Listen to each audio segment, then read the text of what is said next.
প্রথমে আমাদেরকে আদেশ দিয়েছেন আদালের, ইন্নাল্লাহা ইয়া'মুরু বিল আদল। আওয়াজ করে বলুন আল আদাল। সবাই পড়ুন আল আদাল। আমরা উর্দু জানি, হিন্দি জানি, অনেকে ইংরেজিও জানি, কিন্তু আরবি শব্দগুলো আমাদের মুখ দিয়ে বেরোতে চায় না। আওয়াজ করে বলুন আল আদাল। মাশাআল্লাহ, ইন্নাল্লাহা ইয়া'মুরু বিল আদল। আল্লাহ তাআলা আমাদেরকে আদলের আদেশ দেন। আদল অনেকে না বুঝলেও আদালত শব্দটা বুঝবেন। আদালত, আদালত, আদালত বুঝেন না? যেখানে বিচার কার্যের ফয়সালা করা হয়, কোর্ট কাচারি আদালত, এটা তো ভেরি কমন। এটা শুনছেন না সবাই? আদালত, যেখানে ন্যায় বিচার হবে, সুশাসন হবে।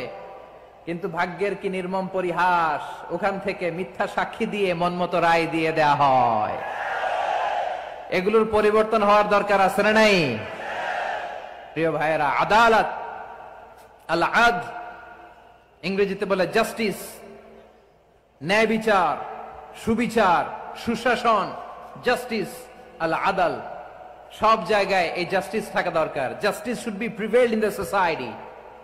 The mission of all prophet was to uphold the justice. সব নবীর মিশন ছিল এই জাস্টিসকে, আদালকে, সুশাসন আর সুবিচারকে নিশ্চিত করা। পড়েন সুবহানাল্লাহ।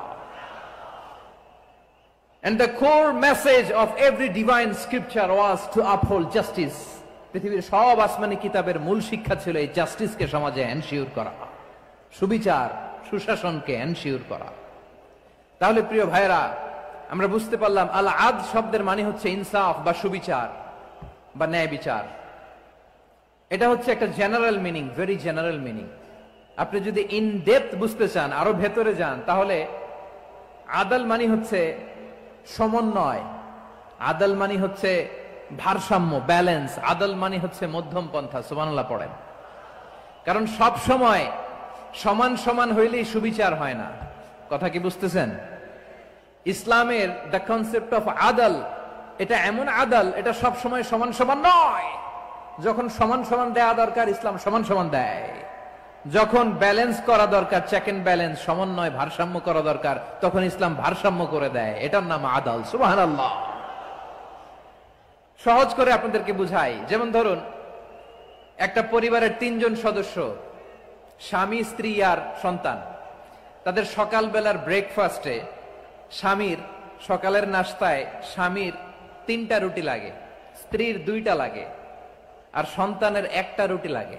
এখন আমি যদি সমান সমান করে আদল করতে চাই, সবাইকে যদি 3টা করে রুটি দেই, তাহলে স্বামী বেচারার জন্য ঠিক আছে? কি বলেন? কথা কি বুঝতেছেন না কষ্ট হয়ে যাচ্ছে? যদি সমান সমানের নিয়মে আগাই, তাহলে 3টা করে যদি রুটি দেই, স্বামীর জন্য ওকে, কিন্তু স্ত্রীর জন্য 1টা বেশি হয়ে যায়। আর সন্তানের জন্য কয়টা বেশি হয়? আচ্ছা, এই তো বুঝতেছেন, মাশাআল্লাহ। আচ্ছা, 2টা করে যদি সবাই রে দেয় সমান সমান নীতিতে, তাহলে স্ত্রীর জন্য, স্ত্রী বেচারির জন্য ঠিক আছে, কিন্তু স্বামীর কয়টা কম পড়ে? আর সন্তানের বেশি হয়ে যায় কয়টা? আচ্ছা, সমান সমান নীতিতে সবাইকে যদি সকালের নাস্তার জন্য 1টা করে রুটি দেই, সন্তানের জন্য ঠিক আছে, কিন্তু স্ত্রী বেচারির কম পড়ে কয়টা? স্বামীর কম পড়ে কয়টা? 2টা। কথা কি বুঝতেছেন? আর আমি যদি স্বামীকে দেই 3টা, স্ত্রীকে দেই 2টা, আর সন্তানকে দেই 1টা, তাহলে কারো অপচয় হবে না। যার যতটুকু দরকার ঠিক ততটুকুই কাজে লাগবে। চিল্লায় বলেন ঠিক কিনা? এটাই হচ্ছে ইসলামের আদল, যেখানে যার যতটুকু দরকার তাকে সেখানে ঠিক ততটুকু দিয়ে দেওয়ার নামই হচ্ছে আদল। চিল্লায় পড়েন আল্লাহু আকবার। রব্বুল আলামিন বলেন, ইউসিকুমুল্লাহু ফি আওলাদিকুম লিযযাকারি মিসলু হাযযিল উনসায়াইন। আল্লাহ তোমাদেরকে ওসিয়ত করেন, তোমাদেরকে আদেশ দেন, উত্তরাধিকার সম্পদ যখন বন্টন হবে, ছেলেরা যতটুকু পাবে, মেয়ে পাবে তার অর্ধেক। সুবহানাল্লাহ বলেন। দেখেন, ছেলে যদ্দূর, মেয়ে অর্ধেক, ছেলে ডবল পাবে। আপাত দৃষ্টিতে মনে হয় এখানে অবিচার হয়েছে, কিন্তু আসলে কি অবিচার হয়েছে? আপনি বিয়ের ক্ষেত্রে যান, ওইখানে আবার ছেলে মোহরানা দেয়, মেয়ে সেখানে মোহরানা পায়। তাহলে চেক এন্ড ব্যালেন্স, ভারসাম্য, ব্যালেন্স, মধ্যম পন্থা এখানে আছে না নাই? এটাই হচ্ছে ইসলামের আদল। আল্লাহ তাআলা এই আদলের আদেশ দিয়েছেন, সুবিচার, ন্যায় বিচার, সুশাসন এবং ভারসাম্যের আদেশ দিয়েছেন। প্রিয় ভাইয়েরা, একটি শান্তিময় সমাজ, একটা সমৃদ্ধ সমাজ, একটা মানবিক সমাজ যদি আমরা পেতে চাই, এই আয়াতের মধ্যে যতগুলো পয়েন্ট আছে সবগুলোর বাস্তবায়ন লাগবে। কথা বুঝতে পেরেছেন? বলেন, আওয়াজ করে বলেন, আমরা একটা শান্তির সমাজ চাই কি চাই না? আমরা একটা সমৃদ্ধ বাংলাদেশ চাই কি চাই না? আমরা একটা মানবিক বাংলাদেশ চাই কি চাই না? এই আয়াতে আল্লাহ তাআলা একটা মানবিক সমাজের রূপরেখা টেনেছেন। তার প্রথম কথা হচ্ছে ইন্নাল্লাহা ইয়ামুরু বিল আদল। আল্লাহ তাআলা তোমাদেরকে আদলের নির্দেশনা দেয়, সুবিচার সুশাসনের নির্দেশনা দেয়। যে সমাজে আদল থাকে না সেই সমাজে জুলুম মানুষের ঘাড়ে চেপে বসে। আদলের বিপরীত হচ্ছে জুলুম। আদলের বিপরীত কি? জুলুম বা জাওর, অত্যাচার, অবিচার, বৈষম্য। এই যে বৈষম্য বিরোধী ছাত্র আন্দোলন কেমন পড়ছে? এই যে একজন সমন্বয়ক তো দেখা করলো আমার সাথে। জুলুম মানে হচ্ছে বৈষম্য। বৈষম্যের স্থান ইসলামে নাই, অবিচারের স্থান ইসলামে নাই, জুলুমের স্থান ইসলামে নাই। আল্লাহ তাআলা বলেন যে আমি জুলুমকে নিজের জন্য হারাম করেছি এবং তোমাদের জন্য হারাম করেছি। বিশ্বনবী ফরমান, আল্লাহ তাআলা বলেন হাদিসে কুদসিতে, ইয়া ইবাদি ইন্নী হারামতুয যুলমা আলা নাফসি ওয়া জাআলতুহু বাইনাকুম মুহাররামান ফালা তাযালামু। আমার গোলামেরা শোনো, নিশ্চয় আমি আল্লাহ তাআলা জুলুমকে আমি আমার উপরে হারাম করেছি, অনুরূপ ভাবে জুলুম করাকে তোমাদের উপরেও হারাম করেছি। ফলে ফালা তাযালামু, তোমরা একে অপরের সাথে জুলুম করো না। নির্দেশনাটা কার? খবরদার, জুলুমের সাথে আমাদের কোনো সম্পর্ক নাই। আল্লাহ তাআলা আদলের আদেশ দিয়েছেন, আদালতের আদেশ দিয়েছেন, সুশাসনের ন্যায় বিচারের আদেশ দিয়েছেন। ইন্নাল্লাহা ইয়ামুরু বিল আদল। আমাদেরকে আদল প্রতিষ্ঠা করতে হবে। জুলুমের সাথে ইসলামের কোনো সম্পর্ক নাই। আল্লাহ তাআলা জালিমদের জন্য কঠিন শাস্তি প্রস্তুত করে রেখেছেন। যারা এই আদলকে ভুলুণ্ঠিত করে জুলুমের রাস্তায় হাঁটতে চায় তাদের প্রাপ্য কিয়ামতের ময়দানে বুঝিয়ে দিবে কে? আল্লাহ তাআলা তাদের প্রাপ্যকে বুঝিয়ে দিবেন। এজন্য বিশ্বনবী বলে, খবরদার, তোমরা ইনসাফ করবে, আদল করবে, জুলুম করবে না। আয-যুলমু যুলুমাতুন ইয়াউমাল কিয়ামা। জুলুম কিয়ামতের দিন অন্ধকার হয়ে জালিমের ঘাড়ে চেপে বসবে। আবার বিশ্বনবী বলতেন, ইত্তাকি দাওয়াতাল মাজলুম। খবরদার, তোমরা মজলুমের কান্নাকে ভয় করো। ফাইন্নাহু লাইসা বাইনাহু ওয়া বাইনাল্লাহি হিজাব। কেননা মজলুমের কান্নার মাঝে আর আল্লাহর আরশের মাঝে কোনো পর্দা থাকে না। বিশ্বাস হয়? এই কথা বিশ্বাস হয়? এর জলজ্যান্ত প্রমাণ তো আমরা নিজেরাই দেখলাম।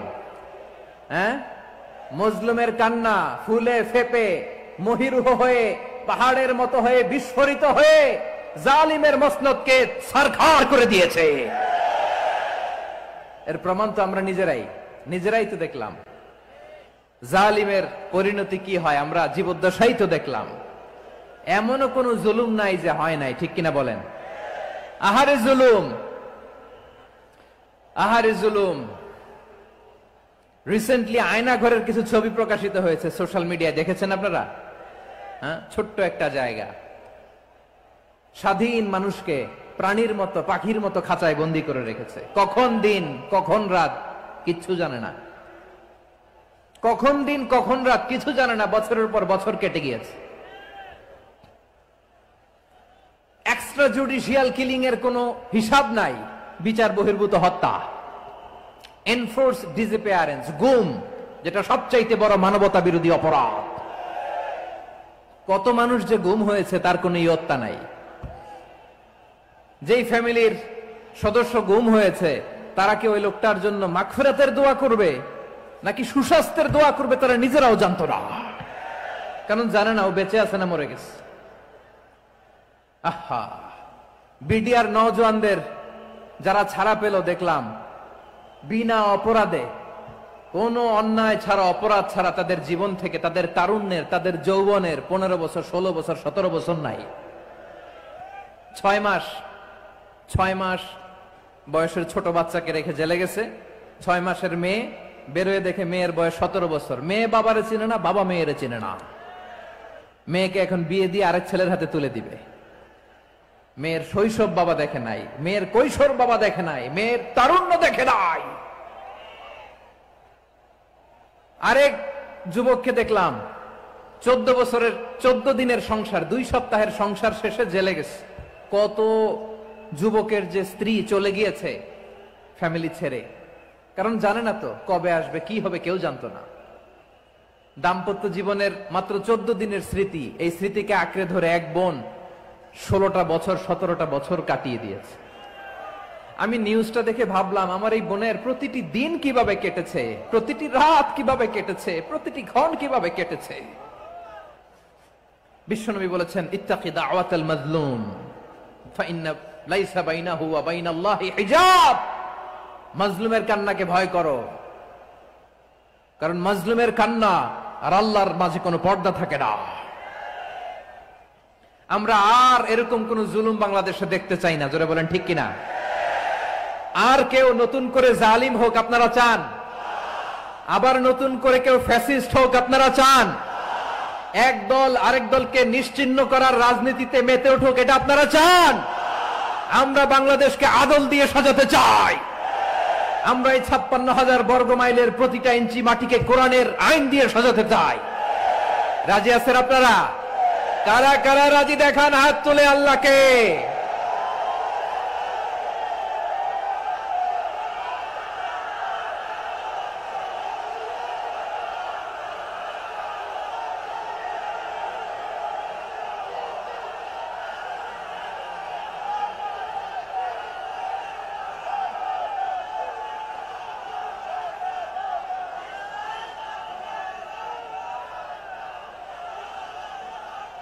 বসুন আমার প্রিয় বীর চট্টলার তৌহিদি মুসলমান, আমরা আর নতুন করে কেউ জালিম হোক এটা চাই না, নতুন করে আবার কেউ ফ্যাসিস্ট হোক আমরা চাই না, এক দল আরেক দলকে নিশ্চিহ্ন করার রাজনীতি করুক আমরা চাই না। আমরা সুশাসনের বাংলাদেশ চাই, আমরা মানবিক বাংলাদেশ চাই, আমরা একটা সমৃদ্ধ বাংলাদেশ চাই, আমরা বিশ্বের বুকে সম্মান নিয়ে মাথা উঁচু করে দাঁড়াতে চাই, ঠিক কিনা বলেন? আল্লাহ বললেন, এটা যদি তোমরা চাও, একটা সমৃদ্ধ সমাজ যদি বিনির্মাণ করতে চাও, মানবিক সমাজ যদি বিনির্মাণ করতে চাও, আমি তোমাদেরকে সেজন্য প্রথমে আদালতের নির্দেশ দিলাম। ইন্নাল্লাহা ইয়া'মুরু বিল আদল, নিশ্চয় আল্লাহ তাআলা তোমাদেরকে ন্যায় বিচার সুশাসন এটার আদেশ দেন। সুবহানাল্লাহ। আদাল, ন্যায় বিচারের আদেশ আল্লাহ তাআলা কোরআনের বিভিন্ন আয়াতে দিয়েছেন। আল্লাহ তাআলা বলছেন, ইন্নাল্লাহা ইয়া'মুরুকুম আন তুআদ্দুল আমানাতি ইলা আহলিহা ওয়া ইযা হাকামতুম বাইনান নাসি আন তাহকুমু বিল আদল ইন্নাল্লাহা নি'ম্মা ইয়া'iযুকুম বিহি ইন্নাল্লাহা কানা সামিআন বাসীরা। আল্লাহ তাআলা বললেন, আল্লাহ আদেশ দিচ্ছেন, যে ব্যক্তি আমানতের হকদার তার হাতে তোমরা আমানত পৌঁছে দাও, আর যখন তোমরা বিচার কার্য করবে, বিচার ফয়সালা করবে, আদালতের সাথে করো। সুবহানাল্লাহ বলেন। ওয়াইদা হাকামতুম বাইনান নাসি আন তাহকুমু বিল আদল, আদালতের সাথে করবা। আল্লাহ তাআলা বলেন, যারা জাজ হবে, বিচারক হবে, তাদের যদি বাদী বিবাদীর কারো সাথে শত্রুতা থাকে, কারো সাথে যদি কোনো ধরনের রেষারেষি থাকে, আল্লাহ বলেন বিচার কার্য করতে যে ওই শত্রুতা রেষারেষির কারণে আদালতের বাইরে যে অবিচার করে বিচার করো না।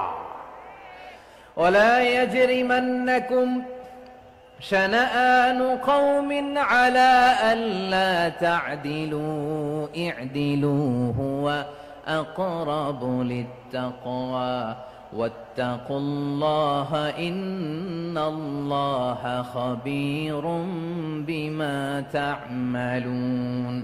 খবরদার কোন জাতির প্রতি, কোন গোষ্ঠীর প্রতি, কোন গোত্রের প্রতি আক্রোশ যেন তোমাদেরকে ন্যায় বিচার থেকে দূরে সরিয়ে না দেয়, বরং আমি আল্লাহর আদেশ হলো ই'দিলু, তোমরা আদল করো, ন্যায় বিচার করো, সুবিচার করো, সুশাসন প্রতিষ্ঠা করো। হুয়া আকরাবু লিত্তাকওয়া, এটাই তাকওয়ার সবচেয়ে কাছাকাছি। সুবহানাল্লাহ বলেন। কোরআনের বিভিন্ন আয়াতে আল্লাহ তাআলা স্পেসিফিকলি ধরে ধরে বিচার করার সময় আমরা যেন আদাল করি সেটা বলেছেন। কোরআনের কোন কোন জায়গায় আল্লাহ তাআলা এই আল আদল শব্দটা ব্যবহার করেছেন। আবার একই জিনিস ইনসাফ, সুবিচার, সুশাসন, ন্যায় বিচার, ন্যায় পরায়ণতা বুঝাতে আল্লাহ তাআলা কখনো কখনো আল কিসত শব্দটা ব্যবহার করেছেন। আওয়াজ করে সবাই বলুন আল কিসত। প্রিয় ভাইরা, সবাই আওয়াজ করে আমার সাথে সাথে বলুন আল কিসত। আল্লাহ তাআলা বলেন ওয়া ইন হাকামতা ফাহকুম বাইনাহুম বিল কিসতি ইন্নাল্লাহা ইউহিব্বুল মুকসিতিন। যখন তুমি বিচার করবে, বিশ্বনবীকে উদ্দেশ্য করে অ্যাড্রেস করে বললেন, নবী হে, ইহুদিরা কোনো বিষয়ে মীমাংসার জন্য যদি আপনার দরবারে আসে, যদি বিচার করতে হয়, খবরদার অবিচার করবেন না। ফয়সালা যেটা করবেন কিসতের সাথে করবেন, ন্যায় পরায়ণতার সাথে করবেন, কারণ ইন্নাল্লাহা ইউহিব্বুল মুকসিতিন, নিশ্চয় আল্লাহ রাব্বুল ইজ্জাত ন্যায় পরায়ণশীলদেরকে বড্ড ভালোবাসেন। সুবহানাল্লাহ বলেন। ন্যায় পরায়ণ লোকদেরকে আল্লাহ তাআলা বড্ড ভালোবাসেন। অন্য আয়াতে আল্লাহ তাআলা বলছেন وَنَضَعُ الْمَوَازِينَ الْقِسْطَ لِيَوْمِ الْقِيَامَةِ فَلَا تُظْلَمُ نَفْسٌ شَيْئًا। আমি কিয়ামতের দিন ন্যায় পরায়ণতার মানদণ্ড স্থাপন করব, যেটাকে আমরা মিজানের পাল্লা বলি। আল্লাহ বলেন ন্যায় বিচারের মানদণ্ড কিয়ামতের ময়দানে আমি আল্লাহ স্থাপন করব। সেদিন কারো প্রতি বিন্দু পরিমাণ, এক চুল পরিমাণ অবিচার করা হবে না, কোনো অবিচার করা হবে না। সেদিন সুশাসন হবে, সুবিচার হবে, ন্যায় পরায়ণতার সাথে বিচার হবে। আওয়াজ করে পড়েন আল্লাহু আকবার। তাহলে প্রিয় ভাইরা, যে তিনটি বিষয়ে আল্লাহ তাআলা আমাদেরকে আদেশ দিয়েছেন, তার প্রথমটা হচ্ছে আদালত, ইনসাফ, সুবিচার, ন্যায় বিচার। এটা আমরা চাই কি চাই না? বিশ্বনবী ন্যায় বিচার, ন্যায় পরায়ণতা, সুশাসন প্রতিষ্ঠিত করেন কি করেন নাই?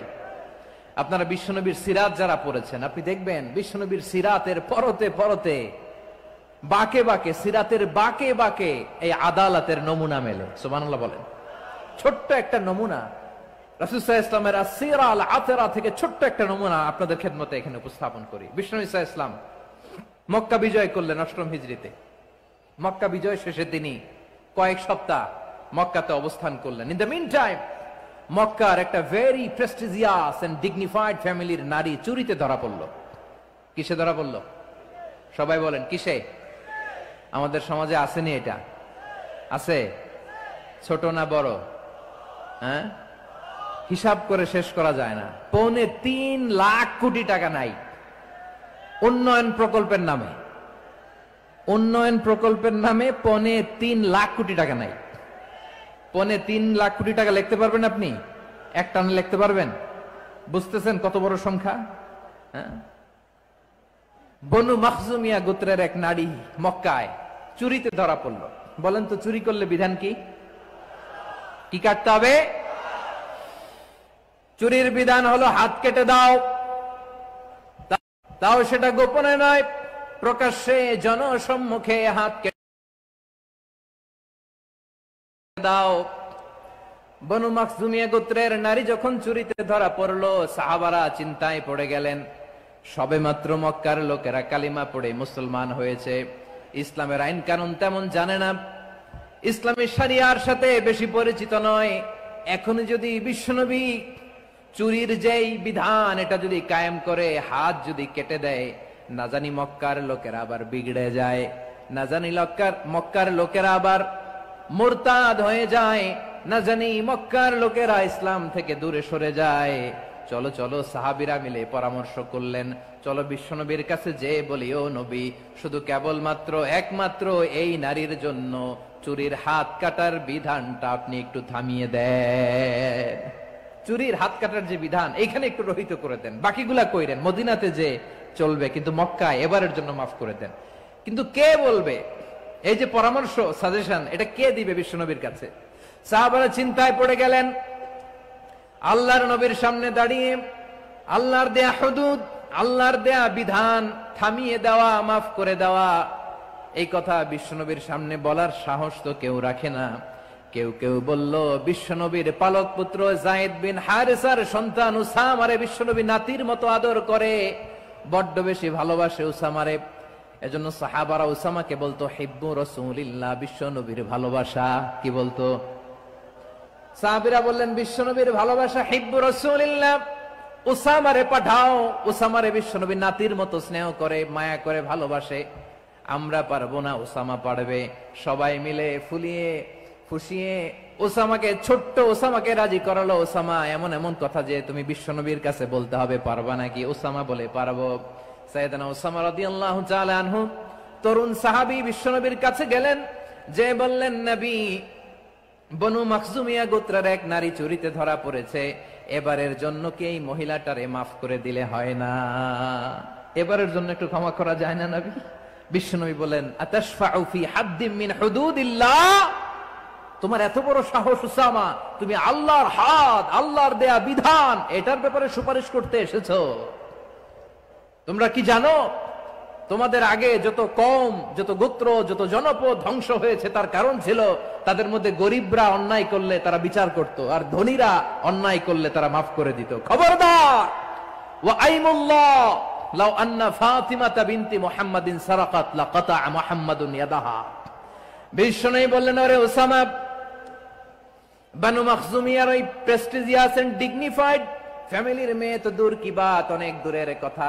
জেনে রেখো ওসামা, আমার কলিজার টুকরা, নয়নের পুটুলি ফাতেমাও যদি মক্কার জমিনে আজকে এই চুরির দায়ে ধরা পড়তো, আমি বিশ্বনবী মুহাম্মাদুর রাসূলুল্লাহ ধরে ফাতেমার ডান হাতটা কেটে দিতে এক বিলম্ব দেরি করতাম না। ইন্নাল্লাহা ইয়া'মুরু বিল আদল, আমাদেরকে জাস্টিস শিখায়। পশ্চিমারা আমাদেরকে ইনসাফ শিখায়, আমাদেরকে সুশাসন শিখায়। আর ইনসাফ, সুশাসন, ন্যায় বিচার, সুবিচার, জাস্টিস কারে বলে বিশ্বনবীর বায়োগ্রাফি থেকে জেনে নাও। এই ছিল বিশ্ব ইসলামের আদালতের নমুনা। আপনি যদি সাইয়েদনা ওমর ফারুকের জীবনের দিকে তাকান, এমন কঠোর, এমন বীর সেনানী ছিলেন। সাইয়েদনা ওমর ফারুক যদি রাস্তার এই মাথা দিয়ে হাঁটা শুরু করতেন, শয়তান ওমর ফারুককে দেখলে ওই রাস্তা রেখে দিয়ে অন্য রাস্তা দিয়ে হাঁটতো। সুবহানাল্লাহ। ওমর ফারুক রাদিয়াল্লাহু তাআলা আনহু কি পার্সোনালিটি ছিল, কি পার্সোনালিটি! আমাদের এলাকায় ছোট বাচ্চারা রাতে ভাত খেতে চায় না, আমার মেয়েটাও খেতে চায় না। এই এটা দিব, ওইটা দিব, আজকে মাহফিলে আসার সময় বলে দিছে লিস্ট করে এটা এটা আনতে হবে। তো ছোট্ট বাচ্চাদের অনেক বায়না থাকে, ওরা রাতে খেতে চায় না। তো মায়েরা বিভিন্ন ভয় দেখায়, এই বাঘ আসবে, বাঘ আসবে খাও, এই ভূত আসবে, ভূত আসবে খাও। আপনারা কি বলেন চট্টগ্রামে? কি আসবে? হ্যাঁ, ভূত, ভূত, ভূত আসবে, বাঘ আসবে, খাও খাও খাও, তাড়াতাড়ি খাও। তো বাচ্চারা এগুলো শুনে ভয়ে খেতে শুরু করে। মদিনার জমিনেও একই ঘটনা ঘটতো। মদিনার ছোট্ট ছোট্ট সোনামণিরা খেতে চাইতো না। তো মায়েরা বলতো, হা হুয়া ইয়াতি উমর, হা হুয়া ইয়াতি উমর, ওই যে উমর আসতেছে, উমর। ওমরে ফারুকের কথা শুনলে বাচ্চারা একেবারে ঠান্ডা। সুবহানাল্লাহ পড়বেন না? প্রভু তুমি বলেছ রাসূল দেবে না, বলনি দেবে না ওমর, বলনি দেবে না হামজা তারি, খালিদ বিজয়ী সমর। প্রভু তুমি বলেছ রাসূল দেবে না, বলনি দেবে না ওমর, বলনি দেবে না হামজা তারি, খালিদ বিজয়ী সমর। প্রভু তুমি বলেছ রাসূল দেবে না। আল্লাহু আকবার। ওমর ফারুক রাদিয়াল্লাহু তাআলা আনহু, ওনার কথা শুনলে গায়ের মধ্যে গুজবাম হয়, গায়ের পশমগুলো দাঁড়িয়ে যায়। সুবহানাল্লাহ বলেন। কি পার্সোনালিটি ছিল, কি ব্যক্তিত্ব ছিল! মুনাফিকরা ওমর ফারুককে জমের মতো ভয় পেতেন। শয়তান, খুদ শয়তান এই রাস্তা দিয়ে আসলে শয়তান অন্য রাস্তা দিয়ে হাঁটতো। ওমর ফারুক রাদিয়াল্লাহু তাআলা আনহুর জীবনে যদি দেখেন, তাহলে সেখানে আপনি আদালতের, ইনসাফের, সুশাসনের, জাস্টিসের নমুনা দেখতে পাবেন। কয়টা শুনবেন? সাইয়েদনা ওমর ফারুকের রাদিয়াল্লাহু তাআলা আনহুর সন্তান আব্দুর রহমান মিশরে মদ খেয়ে মদ্যপ অবস্থায় ধরা পড়েছে। মদ খাওয়ার কারণে, মদ যদি কেউ পান করে আর যদি প্রমাণিত হয়, তার বিচার হলো 80 বেত। আওয়াজ করে বলেন কয় বেত? বাংলাদেশেও তো এই আইন আছে নাকি? বাংলাদেশে আছে? হ্যাঁ, মদ খাইলে 80 বেত, এই আইন বাংলাদেশে চালু হোক, আমরা চাই কি চাই না? চাই সবাই। এজন্যই তো ইসলাম ভাল লাগে না। ইসলামকে ভাল লাগে না, ইসলামকে আউট করে রাখতে পারলেই তো এরকম বড় বড় বোতল খাওয়া যায়। একেবারে সহজ, পানির মতো সহজ, হিসাব একেবারে সহজ। ওমরে ফারুক রাদিয়াল্লাহু তাআলা আনহুর ছেলে ভুল করে মদ পান করে ফেলেছিলেন। আব্দুর রহমান, ঘটনা ঘটেছে মিশরে। মিশরের গভর্নর তখন আমর ইবনুল আস রাদিয়াল্লাহু তাআলা আনহু। আব্দুর রহমানের ভাই যে গভর্নরকে বলল, গভর্নর যদি একটু দয়া করেন, খলিফার ছেলে আমার ভাই আব্দুর রহমান মদ্যপ অবস্থায় ধরা পড়েছে, জনসম্মুখে যদি আপনি বেত্রাঘাত করেন আমাদের প্রেস্টিজ থাকে না, যদি 80 বেত আপনি মারেন আমার কোনো কথা নাই, কিন্তু ঘরের ভেতরে মারেন। আব্দুর রহমানের ভাইয়ের সুপারিশ শুনে সাইয়েদনা আমর ইবনুল আস রাদিয়াল্লাহু তাআলা আনহু রাজি হয়ে গেলেন। ঘরের ভেতরে লোকচক্ষুর আড়ালে 80 বেত তিনি মানলেন। কিন্তু ঘটনাক্রমে এই কথা লুকিয়ে লুকিয়ে ঘরের ভেতরে 80 বেত মারার কথা সাইয়েদনা ওমর ফারুক মদিনা থেকে জানতে পারলেন। মদিনা থেকে তিনি ফরমান জারি করলেন, এই বিচার যেমনটি আমর ইবনুল আস আদায় করেছে এটা প্রকৃতপক্ষে আদায় হয় নাই। আসো সবাই মদিনায় আসো, আমর ইবনুল আস মদিনায় আসো, আব্দুর রহমানও আসো, সবাই আসো, জনসম্মুখে এই বিচার কার্যকর করতে হবে। সাইয়েদনা ওমর ফারুক মসজিদে নববীর পিলারের মধ্যে নিজের ছেলেকে বাঁধলেন, আবার জনসম্মুখে 80টা বেত তার গায়ের মধ্যে মারলেন। মাজমুয়ে ফাতাওয়া ইবনে তাইমিয়া রাহিমাহুল্লাহ উনি এটা নকল করেছেন। এটা সবচেয়ে বিশুদ্ধ মত। আর অনেক মত আছে, মারা গেছে কবরের উপর, ওগুলো বাদই দিলাম। কেমন খলিফা ছিলেন, কেমন খলিফা! পশ্চিমারা তোমরা জাস্টিস আমাদেরকে শেখাও, ইনসাফ কারে বলে সুশাসন আমাদেরকে তোমরা শিখাও। ওমর ফারুক রাদিয়াল্লাহু তাআলা আনহু ওই বিচারকে তিনি ধর্তব্য মনে করেন নাই। মদিনাতে এনে আবার জনসম্মুখে আবার 80 বেত মেরেছেন। মিশরে ওমর ফারুক রাদিয়াল্লাহু তাআলা আনহু আমর ইবনুল আসকে গভর্নর করে পাঠালেন। সেখানে আমর ইবনুল আসের ছেলে একটা প্রতিযোগিতায় রানার আপ হয়েছে। এক মিশরি সেখানে চ্যাম্পিয়ন হয়েছে। রানার আপ বুঝতে পেরেছেন তো? রানার আপ সেকেন্ড হয়েছে, এক মিশরি হয়েছে চ্যাম্পিয়ন প্রথম। কিন্তু গভর্নরের ছেলে ও জিততে পারে নাই, ও রাগে ওই মিশরির গায়ের মধ্যে কয়েকটা লাঠি দিয়ে বাড়ি মেরেছে। মিশরি যে মদিনাতে ওমর ফারুকের কাছে বিচার দিলেন, আপনার গভর্নরের ছেলে অন্যায়ভাবে আমার গায়ে হাত তুলেছে। সাইয়েদনা ওমর ফারুক আবার ফরমান জারি করলেন, আসো মদিনাতে আসো। মিশরীকে ডাকলেন। ওই মিশরের গভর্নর আমর ইবনুল আস রাদিয়াল্লাহু তাআলা আনহুকে ডাকলেন, তার ছেলেকেও ডাকলেন, সবাই বসে রইল। আমর ইবনুল আস রাদিয়াল্লাহু তাআলা আনহু মাথা নিচু করে বসে আছেন, লজ্জায় কাচুমাচু। হায় হায়, আজকে আমার ছেলের কারণে আমিরুল মুমিনিন খলিফাতুল মুসলিমিন ওমর ফারুকের কাছে আমি জনসম্মুখে লজ্জিত হচ্ছি। সাইয়েদনা ওমর ফারুক বললেন, এই নাও লাঠি, গভর্নরের ছেলে তোমার মাথার মধ্যে যতগুলো বাড়ি মেরেছে আজকে জনসম্মুখে তুমি অতগুলা বাড়ি মারো। মিশরি বলে, থাক, আপনি যে ডেকে আনছেন সবার সামনে এটা বলছেন, এতেই আমি খুশি। আল্লাহু আকবার! আপনার মহানুভবতা দেখে আমি খুশি, আর অপমানের দরকার নাই। ওমর ফারুক বলে, না, খবরদার, এই কথা মিশরি তুমি বলো না, মারো, যতগুলা বাড়ি মেরেছে মারো। বাধ্য হয়ে মিশরি আমর ইবনুল আসের সামনে ওনার কলিজার টুকরা সন্তানের মাথার মধ্যে বাড়ি মারতে আরম্ভ করলেন। ঠিক যতগুলা বাড়ি গভর্নরের ছেলে আমর ইবনুল আসের ছেলে মিশরির গায়ে মেরেছিল, মাথায় মেরেছিল, মিশরি গুনে গুনে ততটা মারলেন। এই দৃশ্য দেখে ওমর ফারুক রেগে মেগে আগুন, রাগের চোটে রাগ সামলাতে না পেরে আর নিজেকে সামলাতে না পেরে মিশরিরে বললেন, ছেলেরে মারা শেষ হয়ে গেলে এবার বাবার টাক মাথার মধ্যে কয়েকটা বাড়ি মার। রাগের চোটে, আউট অফ অ্যাঙ্গার, রাগের চোটে, যে আমার পাঠানো গভর্নর আমর ইবনুল আস তার ছেলেকে কেন আদব তারবিয়া কেন শিক্ষা দিতে পারে না, ছেলেরে মারা হইলে এবার আমর ইবনুল আসের মাথার মধ্যে দুইটা মারো। এটা রাগে বলেছেন, এটা শাস্তি হিসেবে না। সুবহানাল্লাহ পড়ে। তোমরা আমাদেরকে সুশাসন শিখাও, আমাদেরকে সুশাসন শিখাও। বিশ্বনবী বলেন আদল এটা যেন তেন বিষয় না, এটা দিয়েই মানবিক সমাজ গড়তে হবে।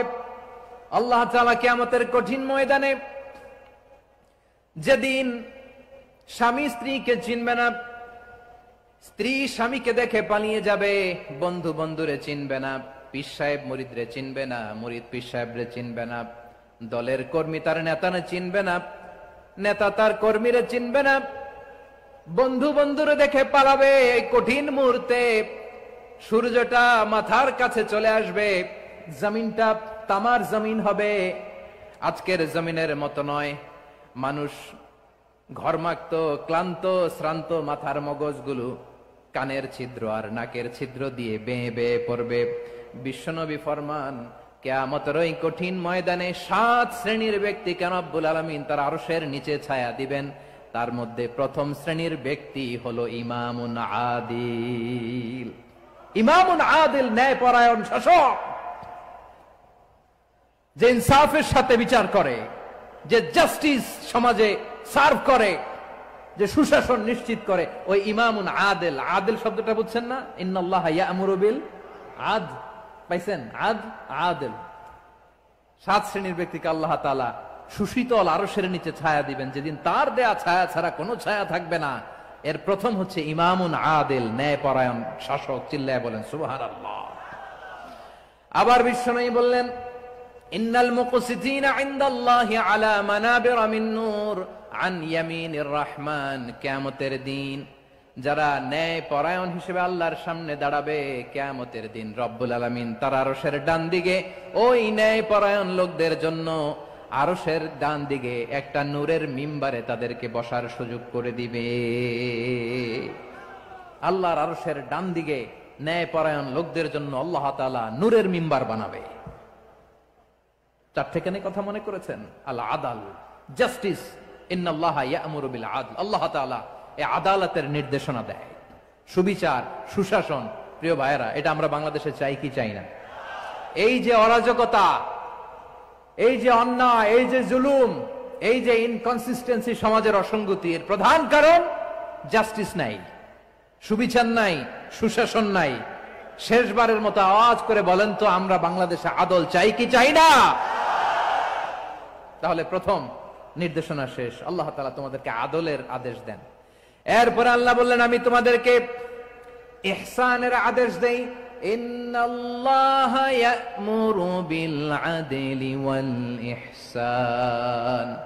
আমি তোমাদেরকে যেমনি আদলের নির্দেশনা দেই, তেমনি ভাবে তোমাদেরকে ইহসানের নির্দেশনা দেই। ইহসান, আওয়াজ করে সবাই বলেন তো ইহসান। সবাই বলেননি? সবাই বললে এতটুকু আওয়াজ হবে আমি বিশ্বাস করি না। আওয়াজ করে বলুন আল ইহসান। ইহসান মানে কারোর প্রতি সফট হার্টেড হওয়া, মহানুভব হওয়া, অনুগ্রহ পরায়ণ হওয়া, অনুগ্রহশীল হওয়া, একে অপরের প্রতি দয়াদ্র হওয়া। একে অপরের প্রতি দয়াদ্র, অনুগ্রহশীল হওয়া ছাড়া মানবিক সমাজ কশিনকালেও গঠন করা সম্ভব না। প্রিয় ভাইয়েরা, সুন্দর আচরণ দিয়ে, ইহসান দিয়ে যা জয় করা যায়, নরম আচরণ দিয়ে যেটা অর্জন করা যায়, কঠোরতা দিয়ে সেটা পারা যায় না। বিষ্ণু ঈসা ইসলাম ইহসান দিয়ে, কোমল আচরণ দিয়ে, তার অনুগ্রহ দিয়ে তিনি অনেক কাফিরের হৃদয়কে জয় করে ফেলেছেন। সাইয়েদনা সুমামা ইবনে উসাল রাদিয়াল্লাহু তাআলা আনহুর কথা মনে পড়ে যায়। তিনি ছিলেন ইয়ামামার বাদশা। মদিনাতে বিশ্বনবীকে হত্যা করার নিয়তে এসেছিলেন। গোপনে গোপনে বিশ্বনবীকে হত্যা করে আবার ইয়ামামাতে তিনি ফিরে যাবেন। কিন্তু কি অবাক করা কাণ্ড, হত্যা করতে পারে নাই, সাহাবাদের হাতে তিনি ধরা পড়ে গেলেন। সাইয়েদনা সুমামা ইবনে উসাল রাদিয়াল্লাহু তাআলা আনহু হত্যার নিয়তে আসলেন, কিন্তু হত্যা করতে পারলেন না। সাহাবারা ওনাকে ধরে ফেললেন, ধরে মসজিদে নববীর পিলারের মধ্যে বেঁধে রাখলেন। সুমামা ইবনে উসাল, সিরাত থেকে শুনেন, সিরাত থেকে শোনাচ্ছি। রাদিয়াল্লাহু তাআলা আনহু ইয়ামামার অধিপতি ছিলেন। ইয়ামামা বিশ্বনবীকে হত্যার জন্য আসছেন, ধরা পড়ে গেছেন, এখন মসজিদে নববীতে বেঁধে রাখছে, তার মানে বন্দী। এখন স্ট্যাটাস কি? বন্দী, ক্যাপটিভ। বিষ্ণু ঈসা ইসলাম সাহাবাদেরকে বললেন তার খোঁজ খবর নিও, সুমামা ইবনে উসালের খোঁজ খবর নিও। সাহাবারা বলেন, ইয়া রাসূলুল্লাহ, আপনাকে হত্যা করতে এসেছে, তার তো কঠিন ক্যাপিটাল পানিশমেন্ট হওয়া দরকার, কঠিন শাস্তি হওয়া দরকার। বিশ্বনবী বললেন, না, আমি যেটা জানি তোমরা সেটা জানো না, তোমরা সুমামার সাথে ভালো আচরণ করো। বিশ্বনবী সুমামার কাছে গেলেন। প্রথম দিন যে তিনি কালেমার দাওয়াত দিলেন, ইমানের দাওয়াত দিলেন, ইসলামের দাওয়াত দিলেন, রিসালাতের দাওয়াত দিলেন, আখিরাতের দাওয়াত দিলেন। পরের দিন যে বিশ্বনবী সালাতের দাওয়াত দিলেন, যাকাতের দাওয়াত দিলেন, ইসলাম কি, কিভাবে, কেমন করে পালন করতে হয় চমৎকার আর্টিকুলেট করতে শুরু করলেন। তন্ময় হয়ে সুমামা ইবনে উসাল কথাগুলো শুনতে আরম্ভ করলো। একদিন নয়, 2 দিন নয়, টানা 3 দিন বিশ্বনবী সুমামার কাছে ইসলামকে প্রেজেন্ট করেছেন, উপস্থাপন করেছেন। আওয়াজ করে বলেন, কয় দিন? 3 দিন। 3 দিন মসজিদে নববীতে বাধা। আর সাহাবীদেরকে বললেন, তার খোঁজ খবর নিও, তোমরা যে রুটি বানাও এর মধ্যে সবচেয়ে ভালো আটার রুটিটা তারে দিও, সবচেয়ে রিফাইন্ড খেজুর, যেটা পিওর খেজুর, এটা তারে দিও। আর বিশ্বনবী নিজের উট থেকে দুধ দহন করে ওনার বাড়ির এক কর্মচারীকে বলেছেন, দুধ দহন করে সুমামার জন্য নিয়ে যেও। সুবহানাল্লাহ পড়বেন না? সবাই তো অবাক, ইয়ামামা থেকে আসছে নবীকে হত্যা করতে, বিশ্বনবী দেখে তারে জামাই আদর করে, তাকে মজার মজার খাবার দিও, দুধ দিও, আদর আপ্যায়ন করো। 1 দিন নয়, 2 দিন নয়, টানা 3 দিন বিশ্বনবী এভাবে সুমামার কাছে যেয়ে ইসলামকে প্রেজেন্ট করতে আরম্ভ করলেন, ইসলামকে উপস্থাপন করতে শুরু করলেন। আর তাকে চমৎকার এন্টারটেইনমেন্ট, আপ্যায়ন দিতে আরম্ভ করলেন। টানা 3 দিন যখন ইসলামের দ্য বিউটিজ অফ ইসলাম, ইসলামের সুমহান বাণী, সৌন্দর্য তার কাছে উপস্থাপন শেষ, তাকে আপ্যায়ন শেষ, বিশ্বনবী বললেন সাহাবাদেরকে, যাও এবার সুমামার হাতের পায়ের রশি দুটো খুলে দাও। সাহাবারা বললেন, ইয়া রাসূলুল্লাহ, কি বলেন আপনি? ও তো হত্যাকারী, সুযোগ পায় নাই, আপনারে মারতে পারে নাই, ছেড়ে দিলে আবার ও আপনার উপর তলোয়ার নিয়ে ঝাঁপিয়ে পড়বে। নবী, এই সিদ্ধান্ত আপনি নিতে যাবেন না। বিশ্বনবী বললেন, যেটা বলেছি সেটা করো, সুমামার রশিগুলো ছেড়ে দাও, সুমামার হাতে পায়ের রশিগুলো যে তোমরা খুলে দাও। সাহাবারা তর্ক জুড়ে দিলেন, লা ইয়া রাসূলুল্লাহ, এমনটা করবেন না, তো ভয়ঙ্কর, ভয়ঙ্কর খুনি, কি জানি কি হয়ে যায়। বিশ্বনবী বললেন, না, তার হাতে পায়ের রশিগুলো খুলে দাও। সাহাবারা বিশ্বনবীর কথা মতো তার হাতে পায়ের রশিগুলো খুলে দিল। সুমামা মুহূর্তের মধ্যে মসজিদে নববী থেকে বের হয়ে ইয়ামামায় ফিরে না যে মসজিদে নববীর পাশে একটা খেজুর বাগান ছিল, সেখানে চলে গেলেন। সেখানে একটা ছোট্ট কুয়া ছিল, কুয়ার পানি দিয়ে তিনি গোসল করলেন। সুবহানাল্লাহ পড়েন। কুয়ার পানি দিয়ে গোসল করে মসজিদে নববীর সামনে এসে বিশ্বনবী এবং সাহাবাদের সামনে দাঁড়িয়ে সাব্বাবা উঁচু করে বললেন, আশহাদু আল্লা ইলাহা ইল্লাল্লাহ ওয়া আশহাদু আন্না মুহাম্মাদান আবদুহু ওয়া রাসূলুহু। আল্লাহু আকবার। আমি সাক্ষ্য দিচ্ছি আল্লাহ ছাড়া কোনো ইলাহ নাই, আর মুহাম্মদ আল্লাহ তাআলার প্রেরিত বান্দা এবং রাসূল। প্রিয় ভাইয়েরা, ইহসান দিয়ে যা জয় করা যায়, কঠোরতা দিয়ে সেটা কঠিনকালেও জয় করা যায় না। আওয়াজ করে বলেন ঠিক কি না? এবার সুমামা দাঁড়িয়ে বলে, ওগো নবী, আমি তো কালিমা পড়ে মুসলমান হয়ে গেলাম, এবার শোনেন, এই মুহূর্তের আগে আপনার চেহারার চাইতে নিকৃষ্ট কোনো চেহারা আমার কাছে ছিল না, কিন্তু শাহাদা পাঠ করার পরে আপনার চেহারার চাইতে উত্তম শ্রেষ্ঠ কোনো চেহারা আমার কাছে আর নাই। ও নবী, আজকের দিনের আগে ইসলাম ধর্মের চেয়ে নিকৃষ্ট অপছন্দনীয় কোনো ধর্ম আমার কাছে ছিল না, কিন্তু এই মুহূর্ত থেকে ইসলামের চেয়ে সেরা শ্রেষ্ঠ পছন্দনীয় কোনো ধর্ম আমার কাছে নাই। নবী বড় ডিলার, গম বেচতো। কি বেচতো? তার গম কিনে মক্কার লোকেরা রুটি খাইতো। সে ঘোষণা দিল, আজকে থেকে মক্কাবাসীদের জন্য সব গম আমি হারাম করে দিলাম, মক্কাবাসী এখন না খেয়ে মরে। সুবহানাল্লাহ পড়বেন না? মক্কাবাসী বিশ্বনবীর কাছে আসলেন, এসে বললেন, মুহাম্মদ, আমরা তো তোমার ভাই, তোমার চাচা, তোমার ভাতিজা, তোমার আত্মীয়, তুমি সুমামারে বলো সে যেন আবার গমের সাপ্লাই মক্কার জন্য অনুমতি দিয়ে দেয়। বিশ্বনবীর অনুমতি ক্রমে সুমামা আবার মক্কাতে গম পাঠাতে শুরু করলো। পড়েন সুবহানাল্লাহ।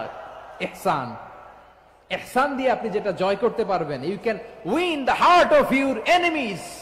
ইহসান দিয়ে আপনি আপনার শত্রুর হৃদয়কে জয় করতে পারবেন। আওয়াজ করে বলেন ঠিক কিনা? এজন্য আল্লাহ বললেন, ওয়ানফিকু ফি সাবিলিল্লাহি ওয়ালা তুলকু বিআইদিকুম ইলাত তাহলুকা ওয়া আহসিনু ইন্নাল্লাহা ইউহিব্বুল মুহসিনিন।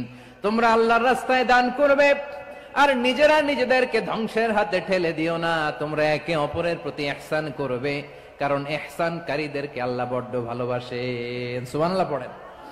আবার সূরা রহমানে আল্লাহ বললেন, হাল জাযাউল ইহসানি ইল্লাল ইহসান ফাবিআইয়ি আলা, সবাই পড়েন, ফাবিআইয়ি আলাই রাব্বিকুমা তুকাযযিবান।